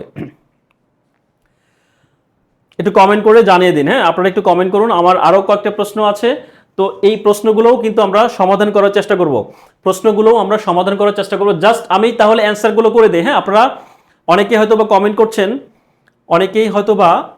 কমেন্ট করছেন। আল মামুন খান বলেছেন যে আলহামদুলিল্লাহ, ইংলিশ মজা মানেই আগুন। জি, ইংলিশ মজা মানেই আগুন না বরফ সেটা জানি না, বাট আমরা চেষ্টা করি যে আমাদের জায়গা থেকে আপনাদেরকে যেন সর্বোচ্চ সার্ভিসটা আমরা দিতে পারি। হ্যাঁ, হইতে পারে আমরা হয়তো বা আপনাদের মনের মতো করে দিতে পারি না, তারপরও কিন্তু আমাদের জায়গা থেকে কোনো ত্রুটি থাকে না আপনাদেরকে সর্বোচ্চ সার্ভিস দিয়ে সর্বোচ্চ সহযোগিতা করা বা সর্বোচ্চ বোঝানোর চেষ্টা করি, এই কারণে যেন আপনি একটা চাকরি পান, আপনি একটা আপনার কাঙ্ক্ষিত জব পান, আপনি যেন আপনার পরিবারের মুখে হাসি ফোটাতে পারেন, আপনি যেন আপনার বাবা মা স্ত্রী সন্তান যারাই আছে সবার মুখে যেন একটু হাসি ফোটাতে পারেন, পরিবারকে নিয়ে যেন ভালো থাকতে পারেন, দিন শেষে পরিবারকে নিয়ে যে ভালো থাকতে পারেন, এটাই মূলত আমাদের উদ্দেশ্য। That's it. হ্যাঁ, আমরা একটু প্রশ্ন খেয়াল করি, এটার অ্যান্সার হচ্ছে লইপা। জি, অনেকে সঠিক অ্যান্সার দিয়েছেন। 4টা বই দেখলাম স্যার, একটা বইও এত তথ্য নেই। সবুজ মিয়া বলেছেন 4টা বই দেখলাম। জি, আমি তো আপনাকে বলেছি যে এই তথ্যগুলো মূলত কি, এই তথ্যগুলো মূলত বিভিন্ন বই থেকেই নেওয়া। হ্যাঁ, বিভিন্ন বই থেকেই নিয়ে একটা সামারি করে দেওয়া, যে এর বাইরে আশা করি ইনশাল্লাহ আপনাদের পড়ার প্রয়োজন পড়বে না, ইনশাল্লাহ পড়বে না। হ্যাঁ, আমরা এই প্রশ্নগুলো একটু বারবার পড়ব এবং আমি যে স্লাইডগুলো দিচ্ছি এগুলো একটু বারবার পড়ব এবং একই সাথে কি করব, একই সাথে হচ্ছে আচ্ছা একই সাথে হচ্ছে বারবার হচ্ছে আমরা প্র্যাকটিস করব এবং বিগত যে প্রশ্নগুলো রয়েছে সে বিগত প্রশ্নগুলো একটু প্র্যাকটিস করার চেষ্টা করব। তো প্রথম প্রশ্নটা আমরা অ্যান্সার পেলাম কি, লুইপা। হরপ্রসাদ শাস্ত্রীর মতে হচ্ছে চর্যার আদিকবি লুইপা, কিন্তু এখানে হরপ্রসাদ শাস্ত্রী না থেকে যদি বলতে হচ্ছে কি ডক্টর মোহাম্মদ শহীদুল্লাহ, তাহলে কি শহীদুল্লাহ বললে সেই ক্ষেত্রে অ্যান্সার হয়তো কি সবরপা। আমরা কিভাবে জেনেছি যে তালব্যর সতে হচ্ছে কি শহীদুল্লাহ, তালব্যর সতে হচ্ছে কি সবরপা। তো দুইটাই কিন্তু তালব্য সদে। তো হরপ্রসাদ শাস্ত্রীর মধ্যে চর্যার আদি কবি হচ্ছে লুইপা আর শহীদুল্লাহর মধ্যে চর্যার আদি কবি হচ্ছে সবরপা। নেক্সট প্রশ্ন খেয়াল করি, চর্যাপদের তিব্বতী অনুবাদ প্রকাশ করেন কে? 45তম বিসিএস এর প্রশ্ন ছিল, তিব্বতী অনুবাদ প্রকাশ করেন হচ্ছে কি, আমি অ্যান্সার দিয়ে দিলাম, এটা হচ্ছে প্রবোধ চন্দ্র বাগচি। পরবর্তীতে হচ্ছে কি, চর্যাপদ আবিষ্কৃত হয় কোথা থেকে? এটা কত সালে ছিল? 43 এবং 48, 28তম বিসিএস এর প্রশ্ন ছিল, চর্যাপদ আবিষ্কৃত হয় নেপালের রাজ গ্রন্থশালা থেকে, অর্থাৎ নেপালের কোথায়? নেপালের একটা কি রয়্যাল লাইব্রেরি, আমরা জেনেছি কি লাইব্রেরি থেকে, সেই লাইব্রেরির নাম হচ্ছে রয়্যাল লাইব্রেরি। কত সালে? 1907 সালে। হ্যাঁ, 1907 সালে আমরা কিন্তু জেনেছি। কে আবিষ্কার করেছেন? হরপ্রসাদ শাস্ত্রী। হরপ্রসাদ শাস্ত্রীর উপাধি কি? মহোপাধ্যায়। তো আমরা কিন্তু এই বিষয়গুলো জেনেছি। তাহলে এটার অ্যান্সার হচ্ছে গ নাম্বার। পরবর্তীতে খেয়াল করি যে রুখের তেন্তুলি কুমিরে খায়, এর অর্থ কি? আমরা কিন্তু একটু আগে দেখুন এটা কততে আসছে, 43তম বিসিএস এর একটা প্রশ্ন। আমি কিন্তু অনেকগুলো প্রবাদ অর্থ দিয়েছি যেগুলো আসলে খুবই গুরুত্বপূর্ণ, মোটামুটি এইগুলো পড়লেই আশা করে যায় হয়ে যাবে, এর বাইরে পড়তে হবে না। তো এটা কিন্তু আসছে, খেয়াল করে, রুখের তেঁতুলি কুমিরে খায়, এটা হচ্ছে 43 বিসিএস এর একটা কোশ্চেন। তো এটার অর্থ হচ্ছে কি, গাছের তেঁতুল কি কুমিরে খায়? হ্যাঁ, গাছের তেঁতুল হচ্ছে কুমিরে খায়।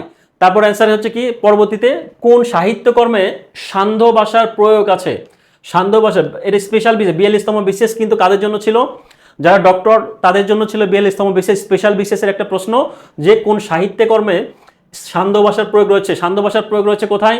চর্যাপদে। আমরা জানি কি সান্ধ্য ভাষা, চর্যাপদের ভাষা সম্পর্কে আমরা কয়েকটা তথ্য পেয়েছি। কয়টি? চর্যাপদ সান্ধ্য ভাষায় বা সন্ধ্যা ভাষা বা সান্ধ্য বা কি আলো আধারী ভাষায় লেখা, এটা বলেছেন কে? এটা বলেছেন হচ্ছে হরপ্রসাদ শাস্ত্রী, নাকি? এটা বলেছেন হরপ্রসাদ শাস্ত্রী। চর্যাপদের ভাষা হচ্ছে কি, আমরা কিন্তু একটু আগে জেনেছি চর্যাপদের ভাষা সান্ধ্য ভাষা। এটা এটা কে বলেছেন? আমি বলছি না, আপনারা কিন্তু জানেন, আমি এর আগে বলেছি, আর বলতে চাচ্ছি না। যাই হোক, তো যদি বলা হয় চর্যাপদের, শহীদুল্লাহ কিন্তু একটা কথা বলেছেন, চর্যাপদের ভাষা কি? শহীদুল্লাহ মতে কি, ডক্টর মোহাম্মদ শহীদুল্লাহ কিন্তু বলেছেন যে চর্যার ভাষা হচ্ছে বঙ্গ কামরূপী। আর হরপ্রসাদ শাস্ত্রী বলেছেন কি সান্ধ্য ভাষা, সন্ধ্যা ভাষা বা কি আলো আধারী ভাষা বলেছেন হচ্ছে হরপ্রসাদ শাস্ত্রী। আর বঙ্গ কামরূপী বলেছেন কে? শরৎচন্দ্র চট্টোপাধ্যায়। বাংলা বলেছেন কে? বাংলা সুনীতি কুমার নাকি না সুকুমার? কমেন্ট করে জানিয়ে দেবেন, ঠিক আছে? সুনীতি কুমার নাকি সুকুমার একটু জানাবেন চর্যার ভাষা কোনটি। আচ্ছা, পরবর্তী প্রশ্ন হচ্ছে কি, চর্যাপদের টিকাকারের নাম কি? মণিদত্ত। মণিদত্ত হচ্ছে টিকাকারে ব্যাখ্যা করেছেন এবং ইনি কত নম্বর পদ ব্যাখ্যা করেননি? 11 নম্বর পদ হচ্ছে কি করেননি? ব্যাখ্যা করেননি। ব্যাখ্যা করেননি, সবগুলো পদে ব্যাখ্যা করেছেন কিন্তু 11 নম্বর পদটা ব্যাখ্যা করেননি। আর এটা মানে কি, চর্যা চর্য বিনিশ্চয় মানে হচ্ছে কোনটি আচরণীয় আর কোনটি আচরণীয় নয়। তাহলে অ্যান্সার কোনটা হবে? কোনটি আচরণীয় আর কোনটি নয়, বা কোনটি আচরণীয় নয়।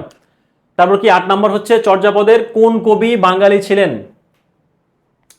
চর্যাপদের কোন কবি বাঙালি ছিলেন? আমরা কয়জনের কথা জেনেছি? 3 জনের কথা জেনেছি, মনে আছে নিশ্চয়ই। বাঙালি কবি কে? আমরা কার কার কথা জেনেছি? বাঙালি কবির কথা জেনেছি কি সবরপা, লুইপা আর কি ভুসুকোপা, এই 3 জনের কথা জেনেছি কি তিনি হচ্ছেন চর্যাপদের কোন কবি বাঙালি ছিলেন নাকি? চর্যাপদের কোন কবি বাঙালি ছিলেন?